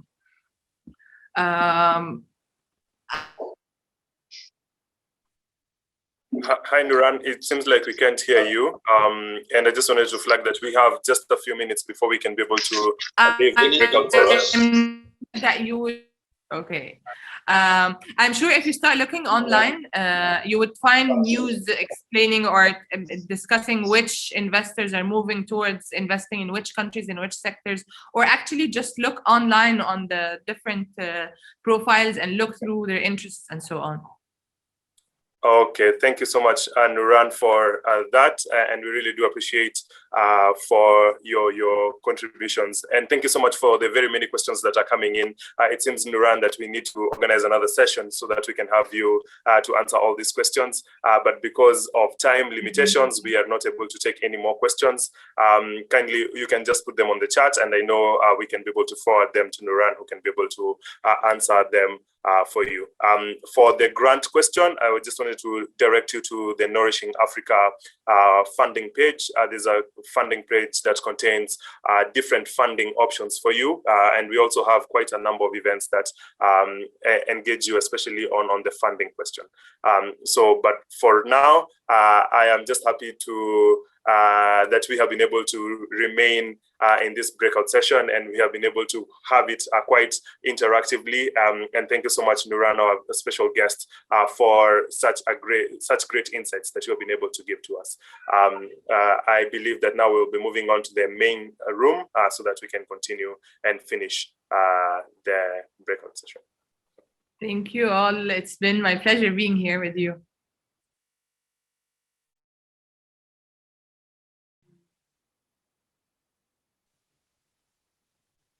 Right. Thank you very much, everyone. I do believe all breakout rooms have been closed and we're all back into the main room. Thank you very much to our experts, Nuran and Chef Winnie of Zilicious. It's an honor having you around and giving young persons on call an opportunity to ask you the pressing questions that they do want to ask. And of course, thank you very much to our amazing participants and then also our amazing moderators as well. Thank you. It's been a pleasure being here. Thank you. Okay, so I have no doubts that we have all benefited greatly from the event so far. And of course, we would encourage you to keep the conversation going on social media and tag us. And our social media handles are in the chat box. It's now time for us to take our closing remarks. And for this, we would like to call on Temi Adegore, partner at Sahel Consulting, Agriculture and Nutrition Limited, to give us the vote of thanks. Just a little bit about Temi. As partner, he leads the Sahel stakeholder engagement activities in the Abuja office, as well as multiple other projects. Thank you very much, Temi. Please go ahead.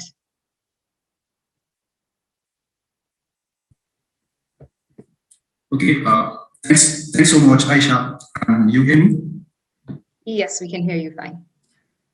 Right. Thanks so much. Good afternoon, ladies and gentlemen. This has been an inspiring and a thought-provoking conference. I must say that there is no better time to hold such conference to discuss how young people are shaping the future of food on the African continent, and also highlight the tremendous opportunities that exist in the African food ecosystem for the youth to explore, of course. I have enjoyed listening to the two informative panel discussion sessions. The first on how young people are creating the food ecosystem of the future, leveraging innovation and technology. The second session, empowering the African youth to be resilient and sustainable agribusinesses, to tap into the $1 trillion agri-food industry. And of course, the experience sharing and the breakout sessions as well have been very wonderful. We've heard today that Africa is projected to nearly double in size by 2050, with the population hitting about 2.5 billion. This presents opportunities for growth and economic diversification. And of course, you would agree with me that the food system sits at the heart of any economic transformation plan. So as part of my closing remarks for this year's class conference, I would like to build on the insights from the discussions. I encourage all participants to, for me, I would say, change your mindset about the potential across the African continent, particularly in the food ecosystem in Africa. Put on your thinking caps, explore the opportunities in the agricultural landscape. We've heard from the panelists today that challenges abound in the African agricultural landscape, which presents opportunities to leverage different solutions, such as agtech and other enablers to provide solutions to the issues that we're facing. So as scholars, and key stakeholders in the food ecosystem, I would say get involved. Draw up a business model, get mentors, seek partnerships, leverage existing knowledge and resources, by joining platforms like Nourishing Africa. We've talked a lot about Nourishing Africa today. You can unlock the significant opportunities in the landscape. On behalf of the management and entire teams at Sahel Consulting, Sahel Capital, and Nourishing Africa, I say a huge thanks to all our amazing speakers and panelists for making all the time out of their obviously busy schedules as entrepreneurs and business leaders. Thank you so much for joining the conference. Thank you for joining and sharing all these enriching insights with all the participants. We look forward, of course, to inviting you to future Scholars Conferences. Also, I want to thank all participants for joining, contributing to a successful Sahel Scholars Conference this year. I believe strongly that we will have the opportunity to be together again in 2022 to celebrate and learn from our food champions across the continent, as we, of course, continue to transform the food ecosystem across Africa. Well, before I close, I want to appreciate my amazing colleagues, who, in addition to their deliverables, actually committed ample time to planning this conference. Thank you so much, this wonderful team. Thank you. God bless you all for your participation and for your contribution.